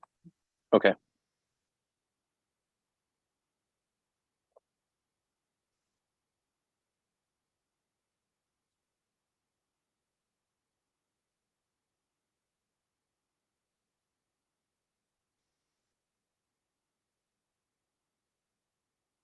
Here we go. All right.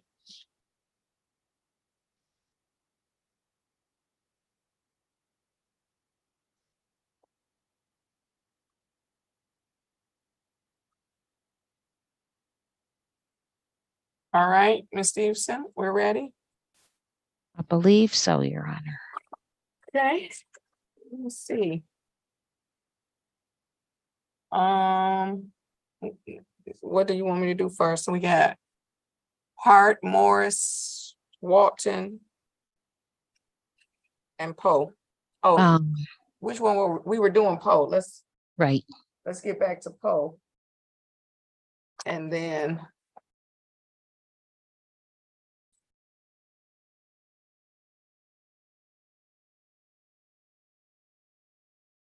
all right, so this is recalling case number 214518701. MacArthur Poe. Ms. Stevenson. Janice Stevens, on behalf of Mr. MacArthur Poe.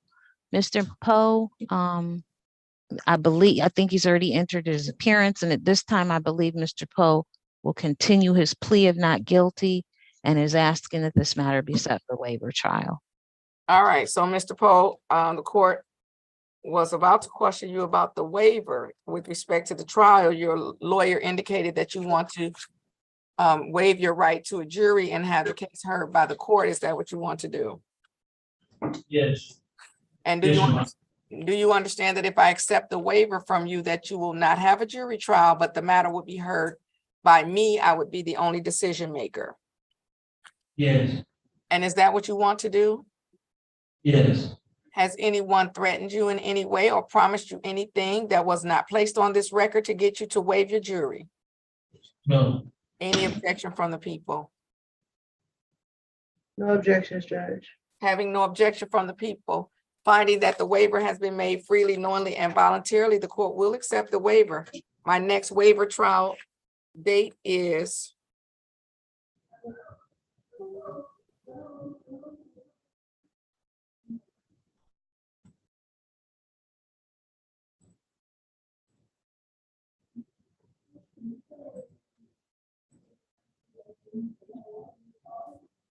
Thursday, November 16th.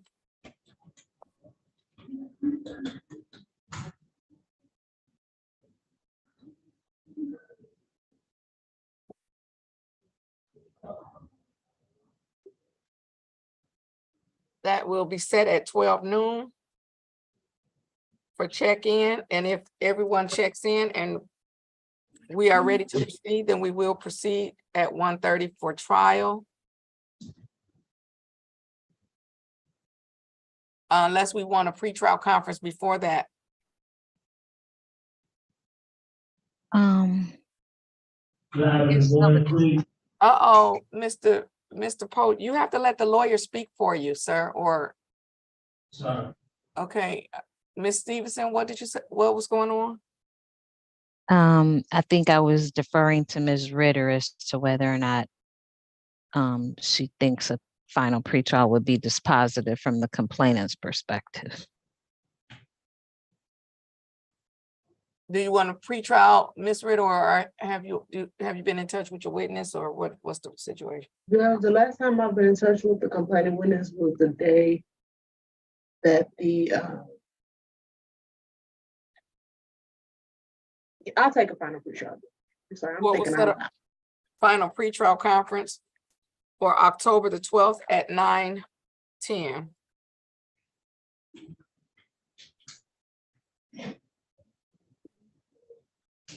Anything further? Not for the people, Judge.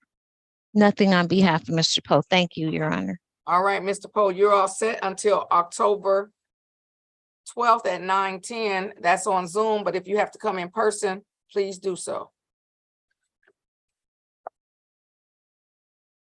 Ms. Cece, he's looking confused to me, so maybe you could call him later. I don't know why.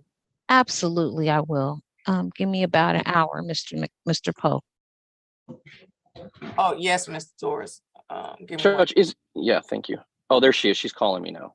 Oh, and I was just letting her in. All right.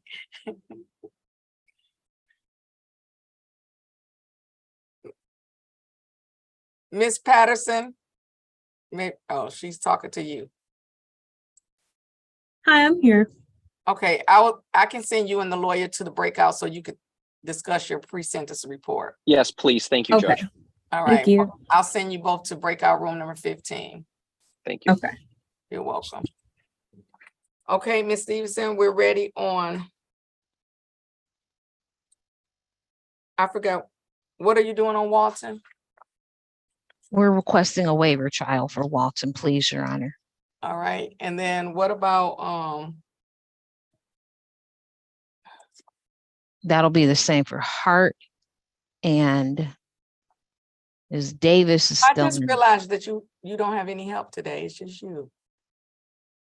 But we're almost through. I know, but I'm saying I just realized it. Yeah. Okay, Students do so good job, students. Judge, I'm here by myself every day. I'm not even gonna say anything. I'm not And even, you're smashing I'm not job. even gonna say anything. How many breakout rooms you go in a day? About 3? Sis, don't, Miss Ritter, don't. I'm joking, Judge. We needed some little laughter. Yes, we did. And that provided it. That's what we needed right in this right here. I'm Great. ready on Walton, please. That's what we needed right here, Miss Ritter. Thank you for for lightening us up. Anytime, Judge. Anytime. Lightening us up because we was getting all serious and stuff. Right. And then here you came with that. Okay, I'm ready. I can't even regroup. Right. I'm ready on Walton. This is case number 204570501. People of the state of Michigan versus Tyler Pryor Walton. The defendant is charged with 1 count of brandishing. Today is the date set for a final pretrial conference. Appearances, please. For the record, Your Honor, Christina Ritter on behalf of the people. Janice Stevenson on behalf of Mr. Tyler Walton. Mr. Walton, sir, please tell the judge your full name. Tyler Pryor Walton. Today is the date set for final pretrial conference. Ms. Stevenson, how are we proceeding? Mr. Walton will continue his plea of not guilty, Your Honor, and ask that this matter be set for a waiver trial. Court is going to continue a not guilty plea on your behalf, Mr. Walton, and with respect to the trial, your lawyer, by her words, has indicated that you want to give up your right to a jury trial and have the matter heard by the court. Is that what you want to do, sir? Correct. I'm sorry. Correct, Your Honor. And Mr. Walton, do you understand that if I accept the waiver from you today, sir, that the matter will be heard by me and I will be the only decision maker? You will not have a jury to hear the case. Yes, Your Honor. Has anyone threatened you in any way or promised you anything that wasn't placed on the record to get you to waive your jury? No, Your Honor. Any objection from the people? No objection, Judge. Having no objection from the people, finding that the waiver has been made freely, knowingly, and voluntarily, the court will accept the waiver. My next available waiver trial date. Well, let me ask a question.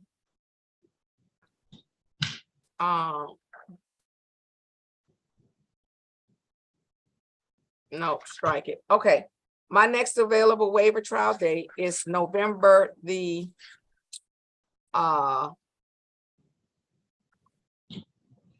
well, I have a line through the 27th. That must mean I intend to take it off. Good. So my next available waiver trial date looks like it would be November 30th.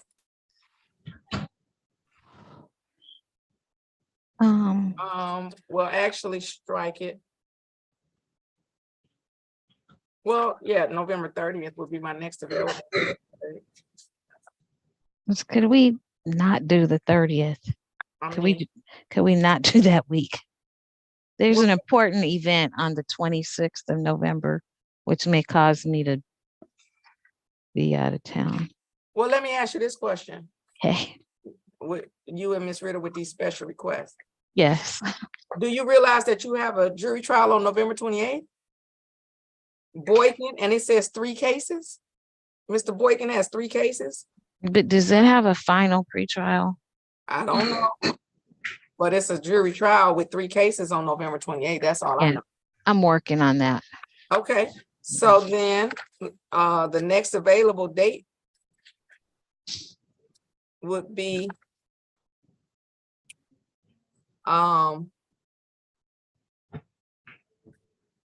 Well, we could do Wednesday, December 6th. But keep this in mind, we do have jury trial scheduled for Monday, but we finish with jury trial usually, depending on how many witnesses you all have. So we could do Wednesday the 6th, or after Wednesday the 6th, the next date would be Thursday the 14th. So I have December 6th or December 14th.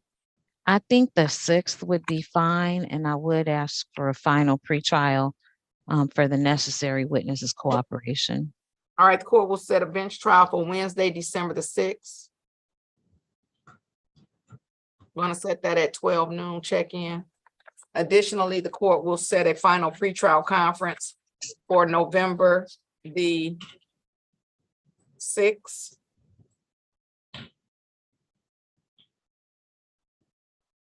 At 9:10.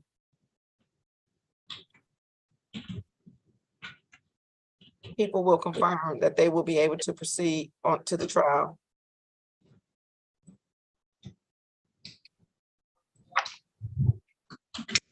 Anything further? Not from the people, Judge. Thank you.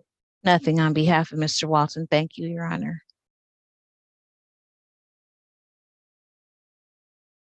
All right, then we're all set. Have a great day, Mr. Walton. Stay safe, okay? Okay. All right. Ms. Stevenson, any particular order with Hart and Morris? Mr. Hart, if that would, no, actually, yes, Mr. Hart was here before Mr. Morris, Your Honor. All right.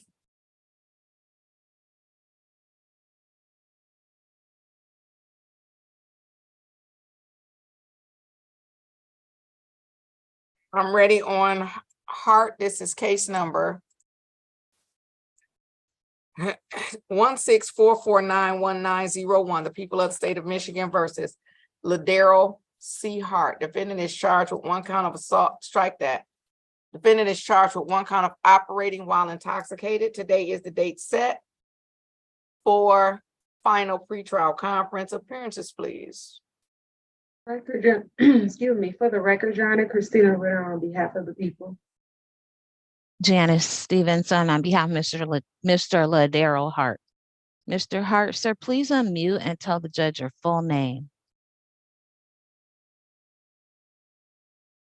Unmute, Mr. Hart.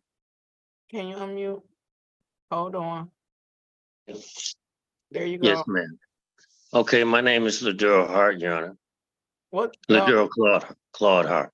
Thank you, Mr. Hart. Today is the day set for final pretrial conference. Ms. Stevenson? Your Honor, Mr. Hart will continue his plea of not guilty. We'd ask that this matter be set for waiver trial. The court is going to continue a not guilty plea. On behalf of Mr. Hart, I will set the matter for trial. Mr. Hart, with respect to the trial, your lawyer has indicated by her words that you want to waive your right to a jury trial and have the case heard by me. Is that what you want to do? Yes, ma'am, Your Honor. Sir, do you understand that if I accept this waiver, you will not have a jury to hear your case, that I would be the only decision maker? I accept, Your Honor. You understand that? Yes, ma'am. Has anyone threatened you in any way or promised you anything that was not placed on the record to get you to waive your jury? No, no, ma'am. Any objection from the people? No objection, Judge. Having no objection from the people, finding that the waiver has been made freely, knowingly, and voluntarily, the court accepts the waiver. I will set a waiver trial for December the 14th.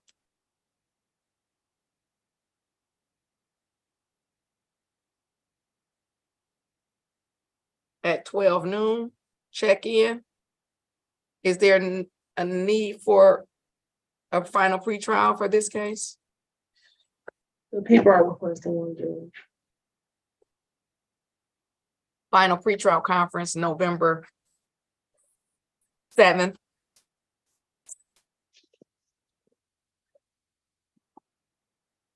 At 9:10.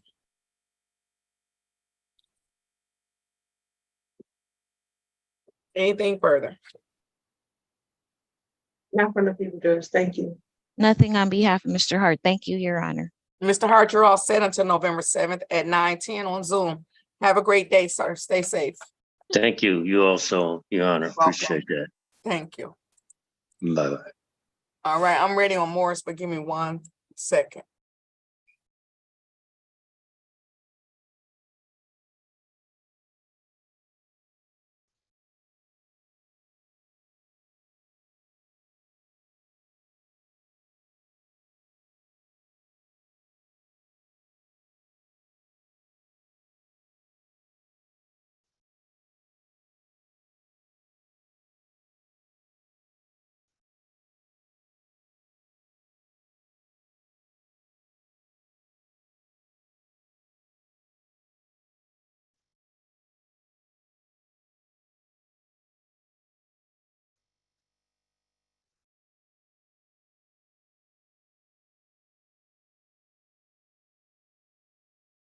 All right, I'm ready on Morris and then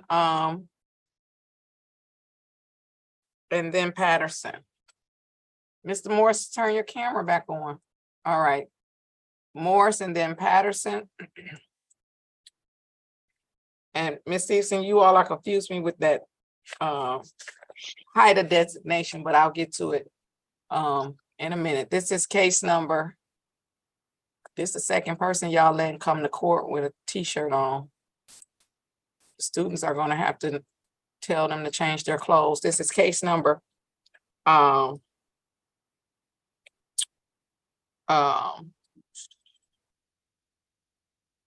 here it is. Case number 145509101. The people of the state of Michigan versus Davon Lawrence Morris. Defendant is charged with 1 count of driving while license suspended, revoked, denied. Today is the date set for an arraignment on a bench warrant. Appearances, please. For the record, Your Honor, Christina Ritter on behalf of the Ronnie Melka appearing on the behalf of the defendant Devon Morris, who consents to my appearance. Is that correct, Mr. Morris? Yes, ma'am. Can you please state your name for the record? Davon Morris, Deontay Morris. What does that mean? What does that mean? He said Davon Morris, Deontay Morris. What does that mean? No, I said Davon Lawrence, Deontay Morris. Oh, okay. Thank you. Because I'm saying you had 2 names. I mean, 2 like, okay, so your name is Davon Lawrence Deontay Morris. Yes, ma'am. Okay, thank you. Today is the day set for an arraignment on a bench warrant. What did Mr. Morris capious from, please? Mr. Morris capious on May 12th, 2017. From? From missing a court date. Counsel. No. Question is, what did he capious from? I know he capious from a court date. Was it a pretrial? Was it an arraignment? Oh, it was a final pretrial. All right, how are we proceeding? My client stands mute and asks that a not guilty plea be entered on his behalf, and we're requesting a pretrial conference. Court will enter a not guilty plea on behalf of Mr. Morris. Set the matter for pretrial conference.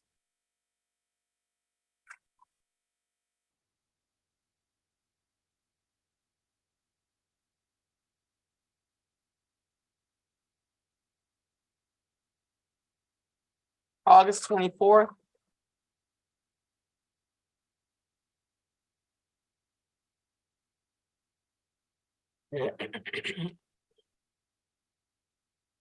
At 8:25. Strike that. 8:35. Ask to bond. Did he post a bond to get this court date? Yes, he posted bond on June 26th. Bond will continue. Now, here's the thing. Mr. Morris, in 2017, I think I was doing, I don't know what docket I was on in 2017. I don't know. I know I wasn't on this one. Now, let me tell you something about these misdemeanors for my docket. Setting up a meeting with the chief of police. I'm asking the chief of police for a warrant fugitive arrest team for the misdemeanor docket. We're not going to wait for you for how many years that's been. We're not going to wait for you this time. You need to come to court, okay? Okay. So I don't want to keep doing these old cases, okay? Because people getting new cases. My docket is too full, and then the people come on here fussing at me because I can't give them a court date in 2 weeks and 3 weeks. Okay, so I'm gonna give you this court date. I want you to show up and write down the right date. Okay. Okay? When is your court date? August 24th at 8:35 Okay. a.m. All right, Mr. Morris. He like, I got it, Judge. And then don't come on here with that do-rag on, because which one you think look better, the do-rag or your hair? My hair. I'm sorry. I know, exactly. Okay. All right. Anything further with respect to Mr. Morris? Nothing further. Ms. Ritter? I'm sorry, Judge, nothing from the people. Okay. Miss, I'm here by myself all the time. Have a great day, Mr. Morris. Stay safe. All right, thank you, too. You're welcome. I'm ready on Patterson. This is case number 2-1-452-4101. The people of the state of Michigan versus Tonay Patterson. Defendant is charged, Tonay Chanel Patterson. Defendant is charged with 1 count of operating while intoxicated. Today is the date set for sentencing. Appearances, please. For the record, Your Honor, Christina Ritter on behalf of the people. And Peter Torres here on behalf of Miss Patterson. We're here by Zoom, which we consent to. And your P number, counsel? Sorry, Your Honor, 68242. All right, and Ms. Patterson, can you unmute and tell me your name? My name is Tonay Patterson. Thank you, ma'am. Today is the day set for sentencing. Thank you for your patience, Ms. Patterson. We started out with me not realizing it was a sentencing, and then it took us a while, for us to send your lawyer the pre-sentence report. So thank you for your patience today. Today is the day set for sentencing. The court has had an opportunity to review the pre-sentence report. On behalf of the people, are there any additions, deletions, or corrections?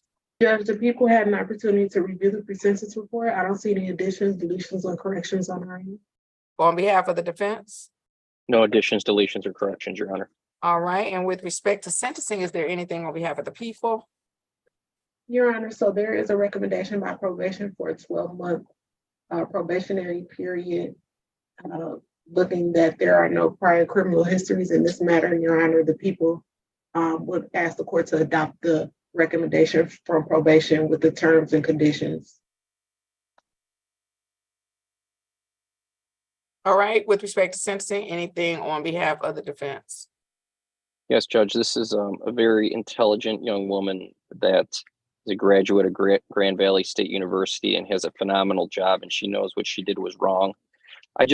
One thing I just want to point out is this arraignment occurred back in October of 21, and she's been on bond testing since then.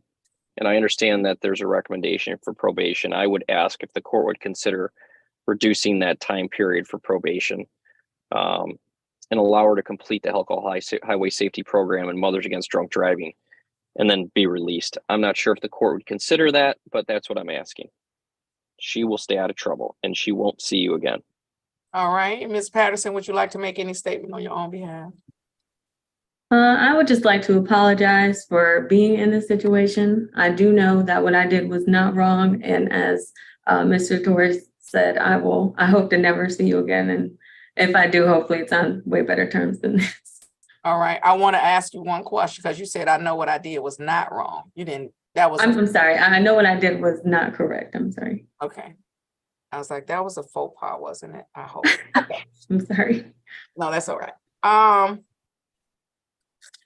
Ms. Ritter, when you made your statements, you indicated that you didn't have any objection to the court, or you asked the court, I should say, to follow the recommendation of probation. I'm looking at the pre-sentence report.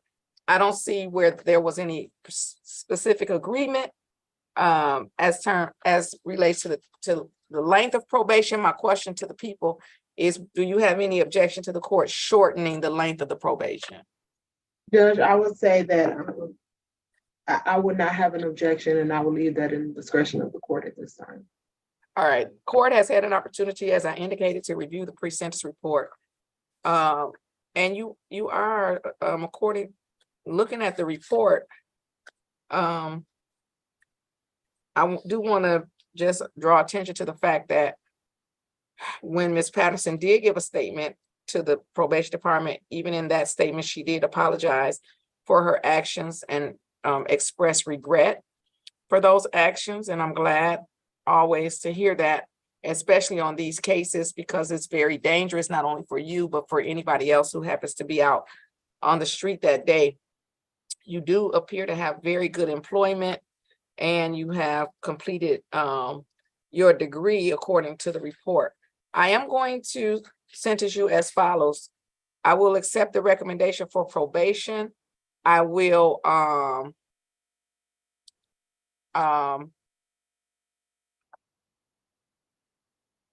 shorten the length of probation from 12. Oh, so let me do that. Let me redo this. From 12 months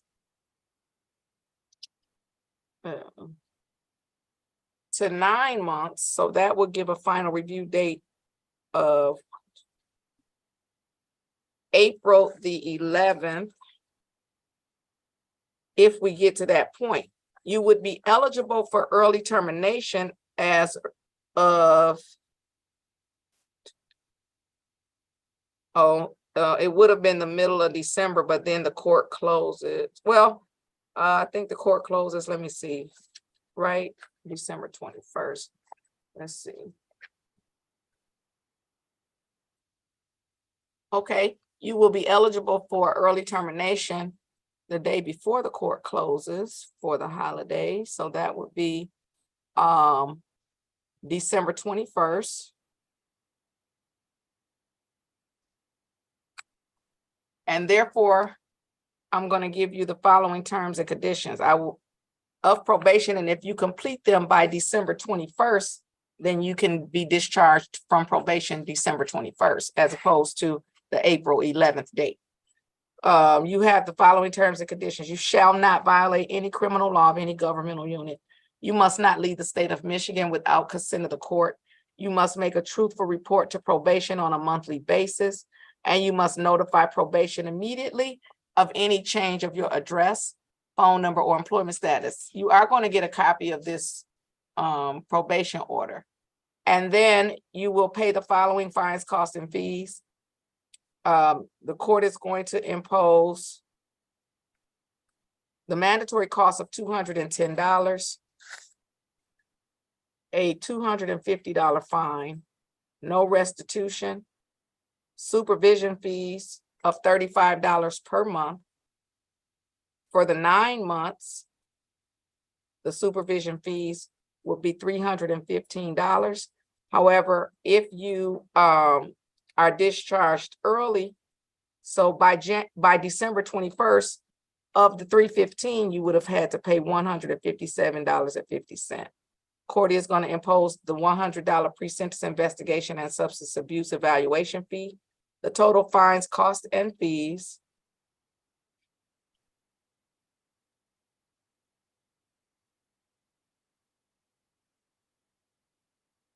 $875. Of that amount, you have to have paid $717.50 by the December date in order to be discharged. Additionally, you shall not use or possess any illegal substances. You should not use or possess any marijuana without a valid medical marijuana card. I did notice that you tested positive for marijuana, and you indicate that you used I think it was oil, they said, yeah. CBD oil. That you use the CBD oil for migraines, but you need a medical marijuana card to test positive for marijuana. Okay. You cannot use any opiates without a valid prescription and letter of explanation from the doctor. You shall not consume any alcoholic beverage. I'm sorry, I stopped saying beverages when the lady told me about the Jell-O shots and all that. Can't consume alcohol. I don't care what it's in. If it's in a cookie, if it's in a whatever, Jell-O shot, you just can't have alcohol, okay? You cannot drive without a valid license, and according to this, your license is valid, but it appears to be restricted in some way. So if the Secretary of State has restricted your license, then you have to make sure that Ms. Stevenson, Ms. Davis came out of the room. Is she? Judge, she's ready, but she should have on a jacket, so I'll. Don't have tell on a her- jacket, and she was like laying down. Okay, let me. Great. No, I'm ready. Oh, blessed assurance. No way, no how. Okay. You're going to attend the alcohol highway safety level 1. You said that she's been submitting to your analysis. It looked like Mr. Torres froze. Okay. You've been submitting twice a month? I was doing twice a month and then it got reduced to once a month. Okay, all right. So because of the nature of the case, you do have to keep testing. So, but it's cheaper to test at the court. So I don't know if you want to come down to the court and test. I don't know where they have you testing, but it's cheaper to test at the court. Okay. Okay, and then you are going to do the victims impact panel and watch the consequences video. If you've done all of that, so the testing is still once a month. If you've done all of that by December 21st, then you could be discharged from probation. Of course, if you haven't, there's no penalty, but you just will have to continue, for the rest of the probation, okay? Okay, thank you so much. You're welcome. We're gonna mail you a copy of this order to the Burbinick Lane address. Okay. And then probation will call you at the phone number that ends in 0851. Anything further? Okay, perfect. No, thank you so much. Not from the people doers, thank you. All right, Mr. Torres. No, Your Honor, thank you. All right, you're welcome. Then we're all set. Have a great day. Stay safe. Thank you, you too. Thank you. Oh, okay. That threw me off.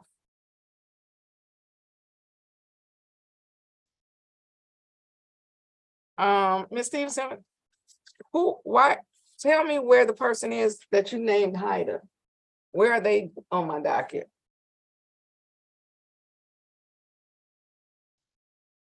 Are you talking to me? Because you're muted.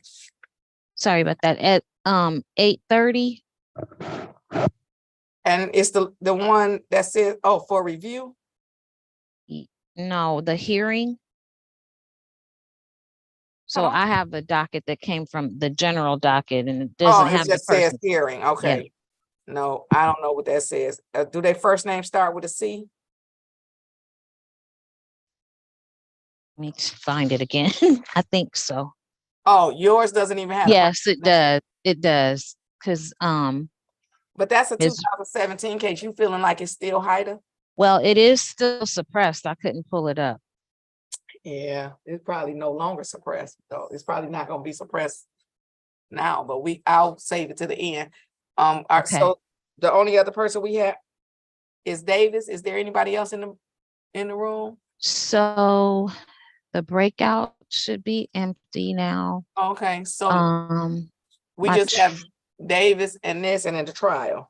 Right, and my trial has checked in, but he's in the hallway, but he has on shorts and I'm trying to, and his phone doesn't zoom.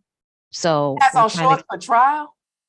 Yes, and he does not have a device that works. So we're trying to fix that right now so that at least he can zoom in. And if we have to go in, get down there at 1:30 with some pants on. Oh, okay. All right. Well, I'm ready on Miss Davis, who wanted to say whatever she was saying. So let me assist Miss Davis.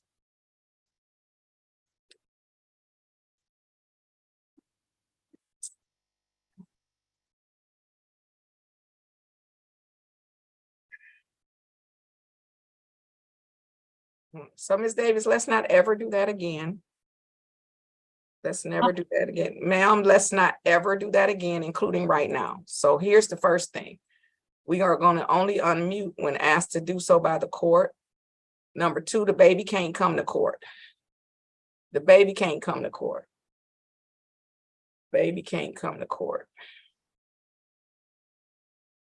Number 3, don't log in laying down, whether it's on a couch, in a chair, or whatever. So let me be clear. We're in court and we're going to present as though we are in court. Otherwise, you have to physically come to court. So if we can't sit up straight, as if we're standing up straight at that podium, then you can't attend court on Zoom. Then you have to come and stand at the podium. So Yes, then, ma'am, you caught me ma'am, plugging in my let me say computer. this to you, do not unmute yourself again and talk to me like I'm some random stranger on the street, because it will not work out good for you. Now, I don't know why you just chose to do that, but let me be clear. As I am indicating, we are in court. If you cannot attend court because there's too much going on at your house, I'm in the building. I'm at 36th District Court. The building is open for all defendants who have matters pending before the court. So you're going to talk to me like I am the judge presiding, not like some person that you just met on the street or whomever. I don't know. But I'm giving you the instructions for how to attend court. They are the instructions for everyone who comes here. If you don't want to follow them, I don't know what to tell you. Now, I'm sure that in the beginning I said, I need everyone to remain seated, stationary, in an upright position, and ready to attend court. This is case number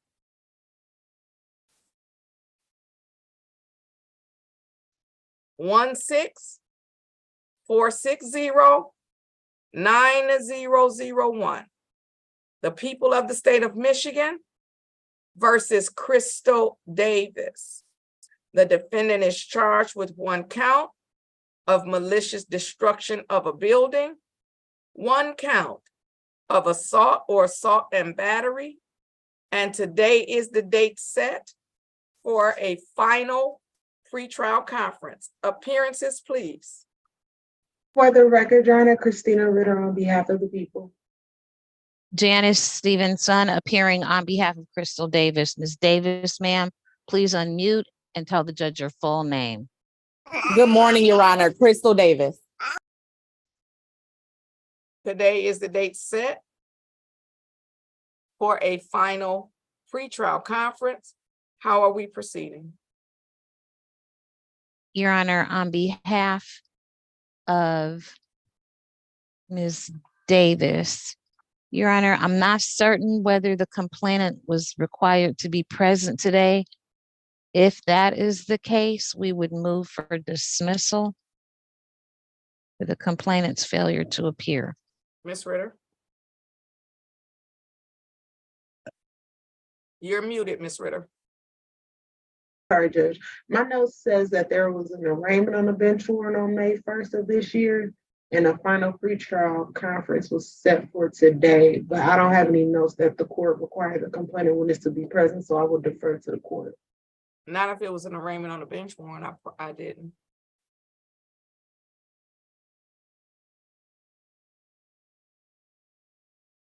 Okay. I mean, again, I don't have my notes, but that would, generally I would not have. Okay. And it's at 9:04. That means that your client has failed to appear probably more than once, and then I set it for 9:04, which would have meant a high bond if she didn't appear today. Okay, so Judge, could we set up, I know it's a 2016 case. I don't know. I know that there were some efforts at an alternative dispute resolution when the case initially came about.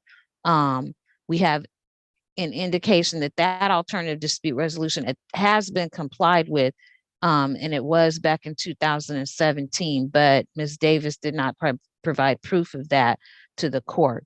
Could we have the matter reset for final pretrial conference to determine whether or not actually requiring the complainant's presence, and if the complainant is present, giving us an opportunity to still do the alternative dispute resolution? So in 2017, that would have been under Giles or King. No, it yes, could have been under Archer.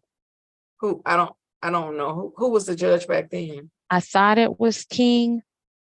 That seems like it wasn't King.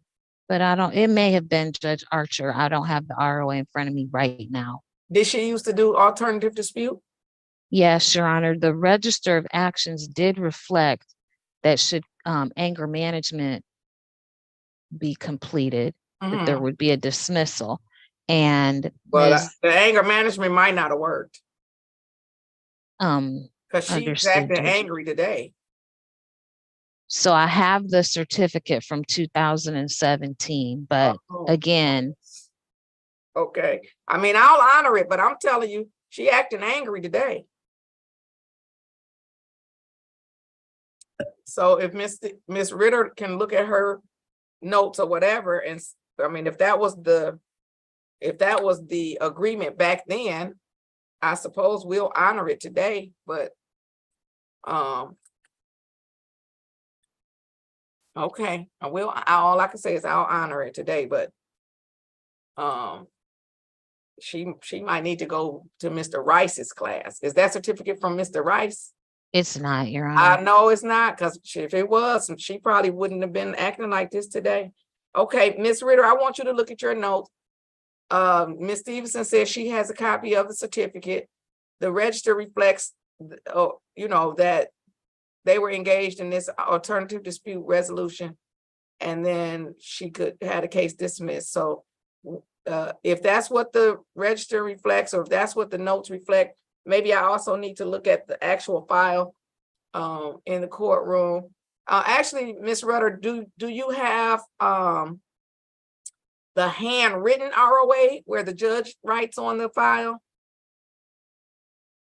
Give me one moment, let me check, Your Honor. Yeah, check and see if you have that. Let me see what the judge wrote. If the judge wrote something, that's when we were definitely writing in the files back then. And then Ms. Ritter, you can also try to contact your witness. So I will adjourn the final pretrial conference, but if that was the agreement, like I said, I will honor it if she does have that proof. Let's set a final pretrial conference for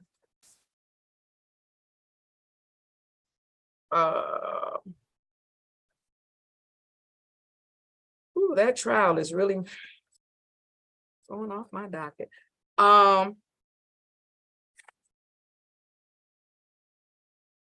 Let's do August 21st for the final pretrial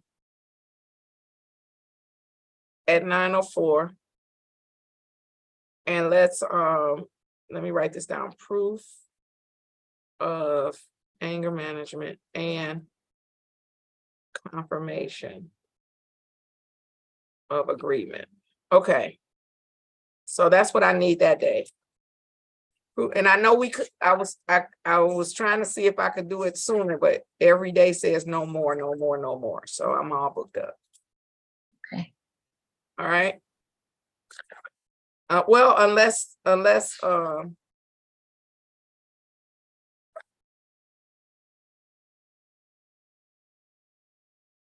we do it on one of those, I don't even see where we're doing any afternoons.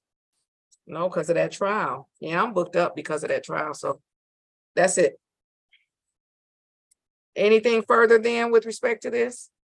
Not from the people, Judge. Thank you. Nothing on behalf of Ms. Davis. Thank you, Your Honor. All right, then we're all set, Ms. Davis, until August 21st at 9:04. Have a great day. Stay safe. You're welcome. Thank you, Your Honor. You're welcome. It looks like the people are here for the trial, Ms. Stevenson. How many witnesses were you expecting? Ms. Ritter? One judge. Oh, so that's the one. I don't know who this iPhone is. Oh, maybe that's your client? I hope so. Oh, let me let in the iPhone. Madam Clerk, Ms. Rutter, can you actually send me the register of action for the HIDA, alleged HIDA case, which is the 2017 case under 830? It's the last case under 830 on my docket. Yes, Your Honor.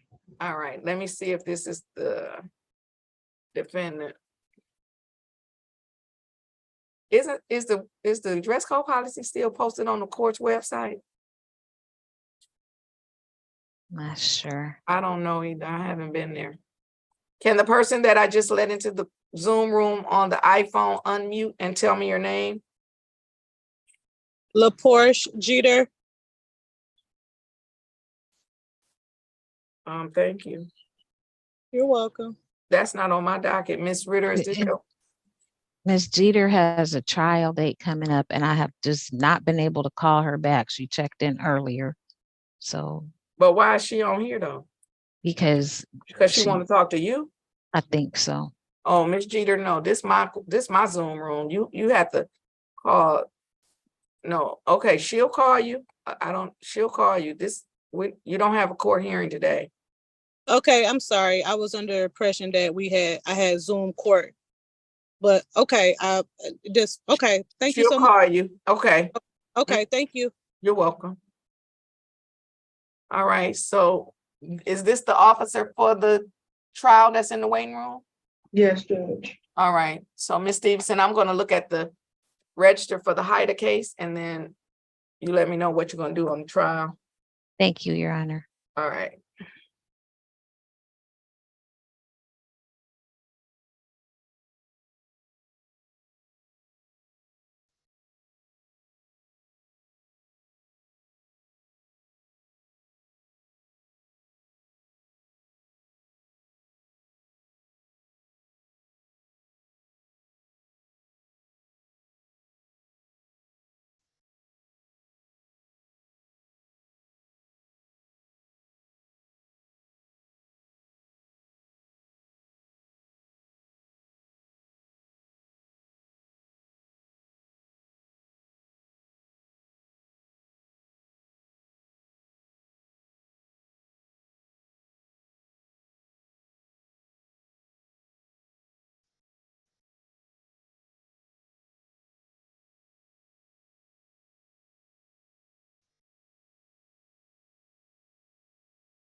Ms. Ritter, I'm sorry, did you need to speak to the officer? If I can have a breakout room very quickly, Judge, that'll be all. Mm-hmm. Thank you. You're welcome.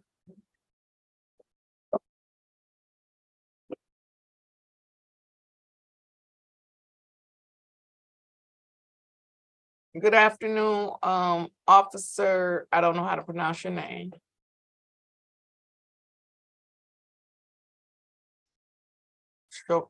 Shokir. I know I messed that up. What's your name? How you say your name? Unmute for me. Yes, good afternoon. Officer Shukir. Shukir. I was almost right. The prosecutor wants to talk to you in a breakout room. I'm going to send you a prompt to join breakout room number 20. Sounds good. Thank you. All right. You're welcome.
Ms. Stevenson, That's the computer.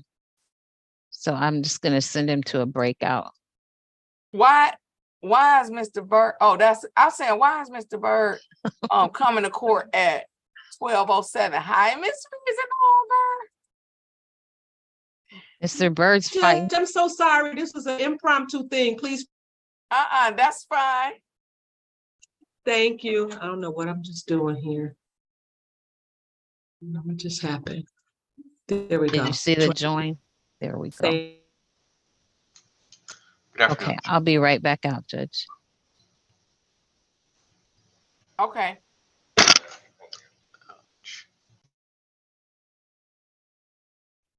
Officer, we'll be with you shortly. I'm gonna put you back in the waiting room. No problem. Thank you. Okay, thank you.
We're ready on Hickman. Ready, I'm Mariko Hickman, Your Honor. All right, and then let me print this ROA for.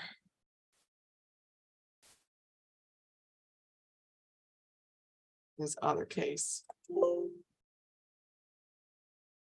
right.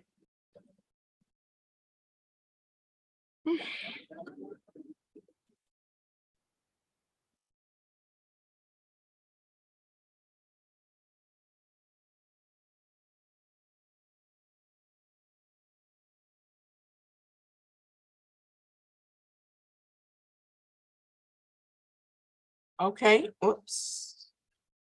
We're ready on Hickman. This is case number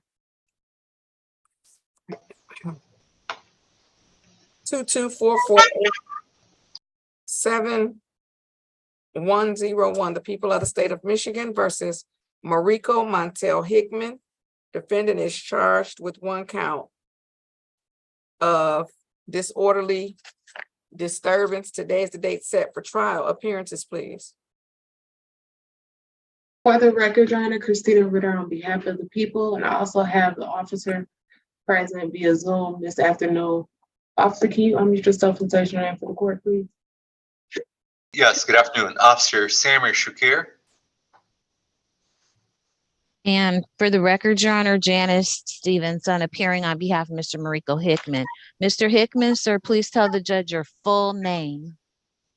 Rico Montel Hickman. All right. Today is the day set for trial. Are the people ready to proceed? Today is the day and time set for trial, Judge, and the people are ready to proceed in this matter. Ms. Stevenson, is defense ready to proceed? Your Honor, Mr. Hickman and I have had the opportunity to discuss this matter. We've had the opportunity to discuss to review together an advice of rights form. It is my understanding, Your Honor, that we're proceeding on count 2 only, and that count 1 has already been dismissed. Mr. Hickman, having had the benefit of counsel, having reviewed an advice of rights form, now waives his rights instant a trial and offers the court a plea of guilty to count 2. And when you say count 2, do you mean disorderly disturbance, or should there be some other count on my docket? It's disturbing the peace according to the complaint, Your Honor. Miss Rudder, is there 2 counts or 1 count? I have the count 1 assault and battery, count 2 is disturbing the peace. Well, why is it showing up as disorderly disturbance? That's the same thing? No. That I honestly can't answer. Let me pull the complaint. All right, but count 1 would have been assault and battery. Yes, Your Honor. Okay. All right. Mr. Hickman, your lawyer has indicated that you want to waive your right to a trial and enter a plea today. Is that what you want to do? Yes. All right, sir. I'm going to share my screen. And on my, whoops, that's the wrong share screen. Hold on. All right. On my screen, sir, you're going to see an advice of rights form. My question to you, Mr. Hickman, is have you had an opportunity to review for yourself or to go over with your lawyer your constitutional rights? Yes. When you did that, did you understand your constitutional rights? Yes. Do you understand that this is a misdemeanor and therefore you have a right to a trial? Whoops, wrong one. That you have a right to a trial. However, if I accept a plea from you today, you will be giving up your right to a trial. Do you understand? Yes. Do you understand that the people are ready to proceed, that the officer is present, that everyone could come down to the court and we could have a trial today? Do you understand that? Yes. With that understanding, sir, you're indicating that you want to give up your right to a trial and enter a plea today. Yes. Has anyone threatened you in any way or promised you anything that was not placed on the record to get you to give up your right to a trial? No. Are you currently on probation or parole? No. Finally, the court draws your attention to number 11 on the advice of rights form. It indicates that an appeal to the circuit court may be taken within 21 days of the date of your sentencing. However, do you understand that by entering into this voluntary plea, you may be giving up your right to an automatic appeal. And if you were to change your mind about the plea, you would have to request permission of the circuit court to appeal or request permission of this court to set aside the plea. Yes. With that understanding, do you still want to give up your rights to a trial and enter a plea today? Yes. Sir, please raise your right hand for me. Do you swear or affirm that the testimony you're about to give will be the truth, the whole truth, and nothing but the truth, so help you God? Yes. You may put your hand down. Ms. Stevenson? Thank you, Your Honor. Mr. Hickman, on May 24th of 2022, were you present at 13635 West McNichols Road in the city of Detroit? Yes.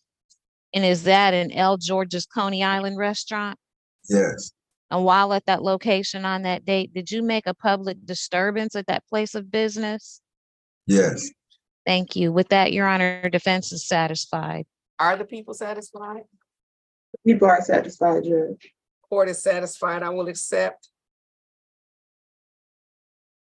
a guilty plea to one count of disorderly disturbance or disturbing the peace, as the complaint says.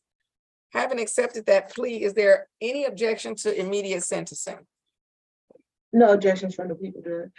None on behalf of Mr. Hickman. Thank you, Your Honor. All right, and then with respect to sentencing, is there anything on behalf of the people? Judge, on behalf of the people, we'll leave it in the court's discretion as to any terms and conditions of sentencing. Well, I will, before I move to the defense officer, can you kind of tell me what your take was? Why did you charge him? Why did you submit a warrant for disorderly disturbance? Your Honor, the actual charge was for the felonious assault. Oh, was for felonious assault. So That was the actual charge. My understanding was it was dismissed, and that they were charging him with the assault and battery and the disorderly disturbance. yes, disturbing the peace, basically, same thing. Okay, so when you got there, in other words, you saw, or did you arrest Mr. Hickman? I did, and I did observe him being disorderly as well. Okay, and then you arrested him for and you submitted the warrant for felonious assault. That was the charge for the arrest. That was my probable cause for the arrest. Yes. Okay, all right. Ms. Stevenson, anything on behalf of Mr. Hickman? Your Honor, I am going to just say I don't think we've had a lot of court dates in this matter. Mr. Hickman didn't have any capious history that I've been aware of.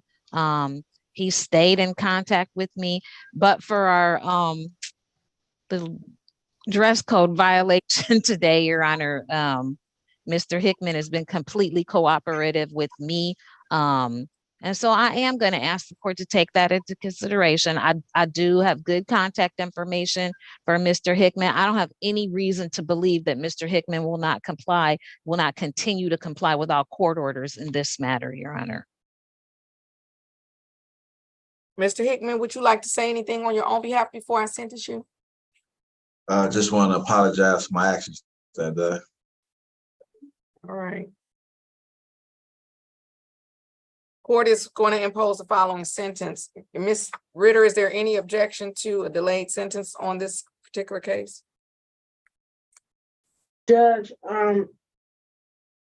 as it is an immediate sentence and I don't have PSI with any prior criminal history, I'm just going to leave it in discretion of the court. Okay, and when I said, was there any objection to immediate sentencing, I guess I should have also made clear for the record, the reason I would ask that is because the felonious assault, of course, that's no longer, because it wouldn't be on my docket. And then, but also because there's no assault and battery case, there's no complaining witness. We all agree with that, correct, Ms. Stevenson and Ms. Ritter? I do agree, Judge. Yes. I do, Your Honor. Okay, so there would be no victim to have a right to a victim impact statement. Okay, so the court is going to sentence Mr. Hickman to a delayed sentence. I'll say if eligible, but I don't think there's anything that would cause him to be ineligible based on this particular charge, and then the court will sentence you, not knowing your criminal history, because I'm not doing a pre-sentence investigation report, but I am going to sentence you to probation for 12 months. You will be eligible for review for discharge after 6 months. So I'm going to give you a 6-month review date. And if you have completed the terms and conditions of your probation after 6 months, then you can be discharged. So that puts us at January the 11th, 2024 for the early discharge date, and July the 11th, 2024 for the regular discharge date. Court is going to impose the following conditions. You shall not violate any criminal law of any governmental unit. You must not leave the state without consent of the court. I am going to make it reporting, but if I see where he's doing good, I'm going to give him a 3-month review date, and then I'll give a 6-month review date. If at the point I see that he's doing good, I'll stop him from reporting. If he's if he has all of his so I'm going to give him actually a review date. This is July, August, September, October. Let's give him an October the 12th for the first review date at 1:30. And then the second review date would be January 11th at 10 a.m. And that's where you'll be eligible to be discharged. Court is going to impose mandatory cost of $210, a $100 attorney's fee,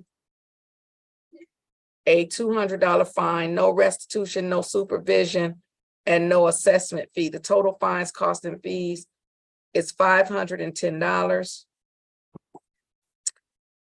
Court is going to order that you not use or possess any illegal substances, that you not drive without a valid license, that you attend 6 weeks of anger management, that you complete the Choices program through eVay,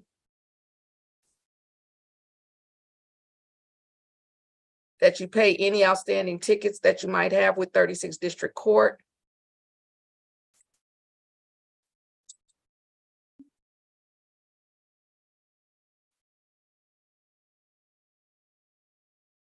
Officer, I have a question for you. Yes, Your Honor. If you recall, when you went and responded to this scene, was it your opinion at that time that there was any like alcohol or drugs involved in the way that Mr.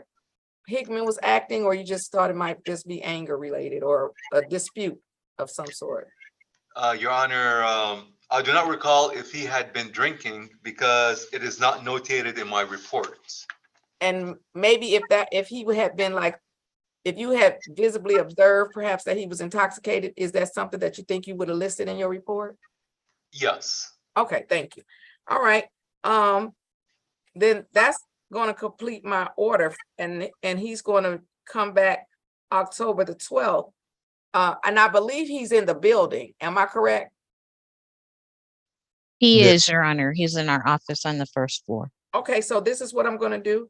He's going to come back upstairs to the 3rd floor, and since he's in the building, we can go ahead and do his probation order and give him a copy before he leaves. Okay. Well, I'm not being honest. It's 12:30, it's lunchtime. We're going to mail you a copy of the order. The clerk has to go to lunch. But I am going to give, I'm going to give Mr. Hickman the eBay information now. Okay, so make sure we have your current address and phone number, which I'm sure Ms. Stevenson has done, and then we'll actually mail it because it's lunchtime.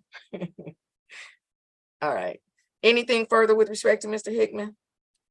Nothing from the people, Judge. I'd just like to thank the officer for appearing today. All right. You're welcome. All right, Ms. Stevenson. Nothing on behalf of Mr. Hickman. Thank you very much, Your Honor. All right, Mr. Hickman, I think Ms. Stevenson wants to give you some information before you leave the building, but you Okay. have a great day and stay safe.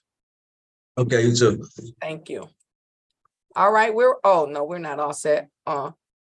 I mean, we're all set with Mr. Hickman and officer, we're all set. You have a great day. Stay safe. You too. Thank you very much for your time. All right, thank you. Ms. Stevenson, this case that you calling Haida, she's been KP since 2018. You could try to convince me, but I don't know if she's gonna win that argument. I'll go ahead Okay. and go off of the YouTube for now, but she's been gone. Okay. I mean, it was still, it was suppressed, so Yeah, I we're didn't. gonna unsuppress it probably, but let's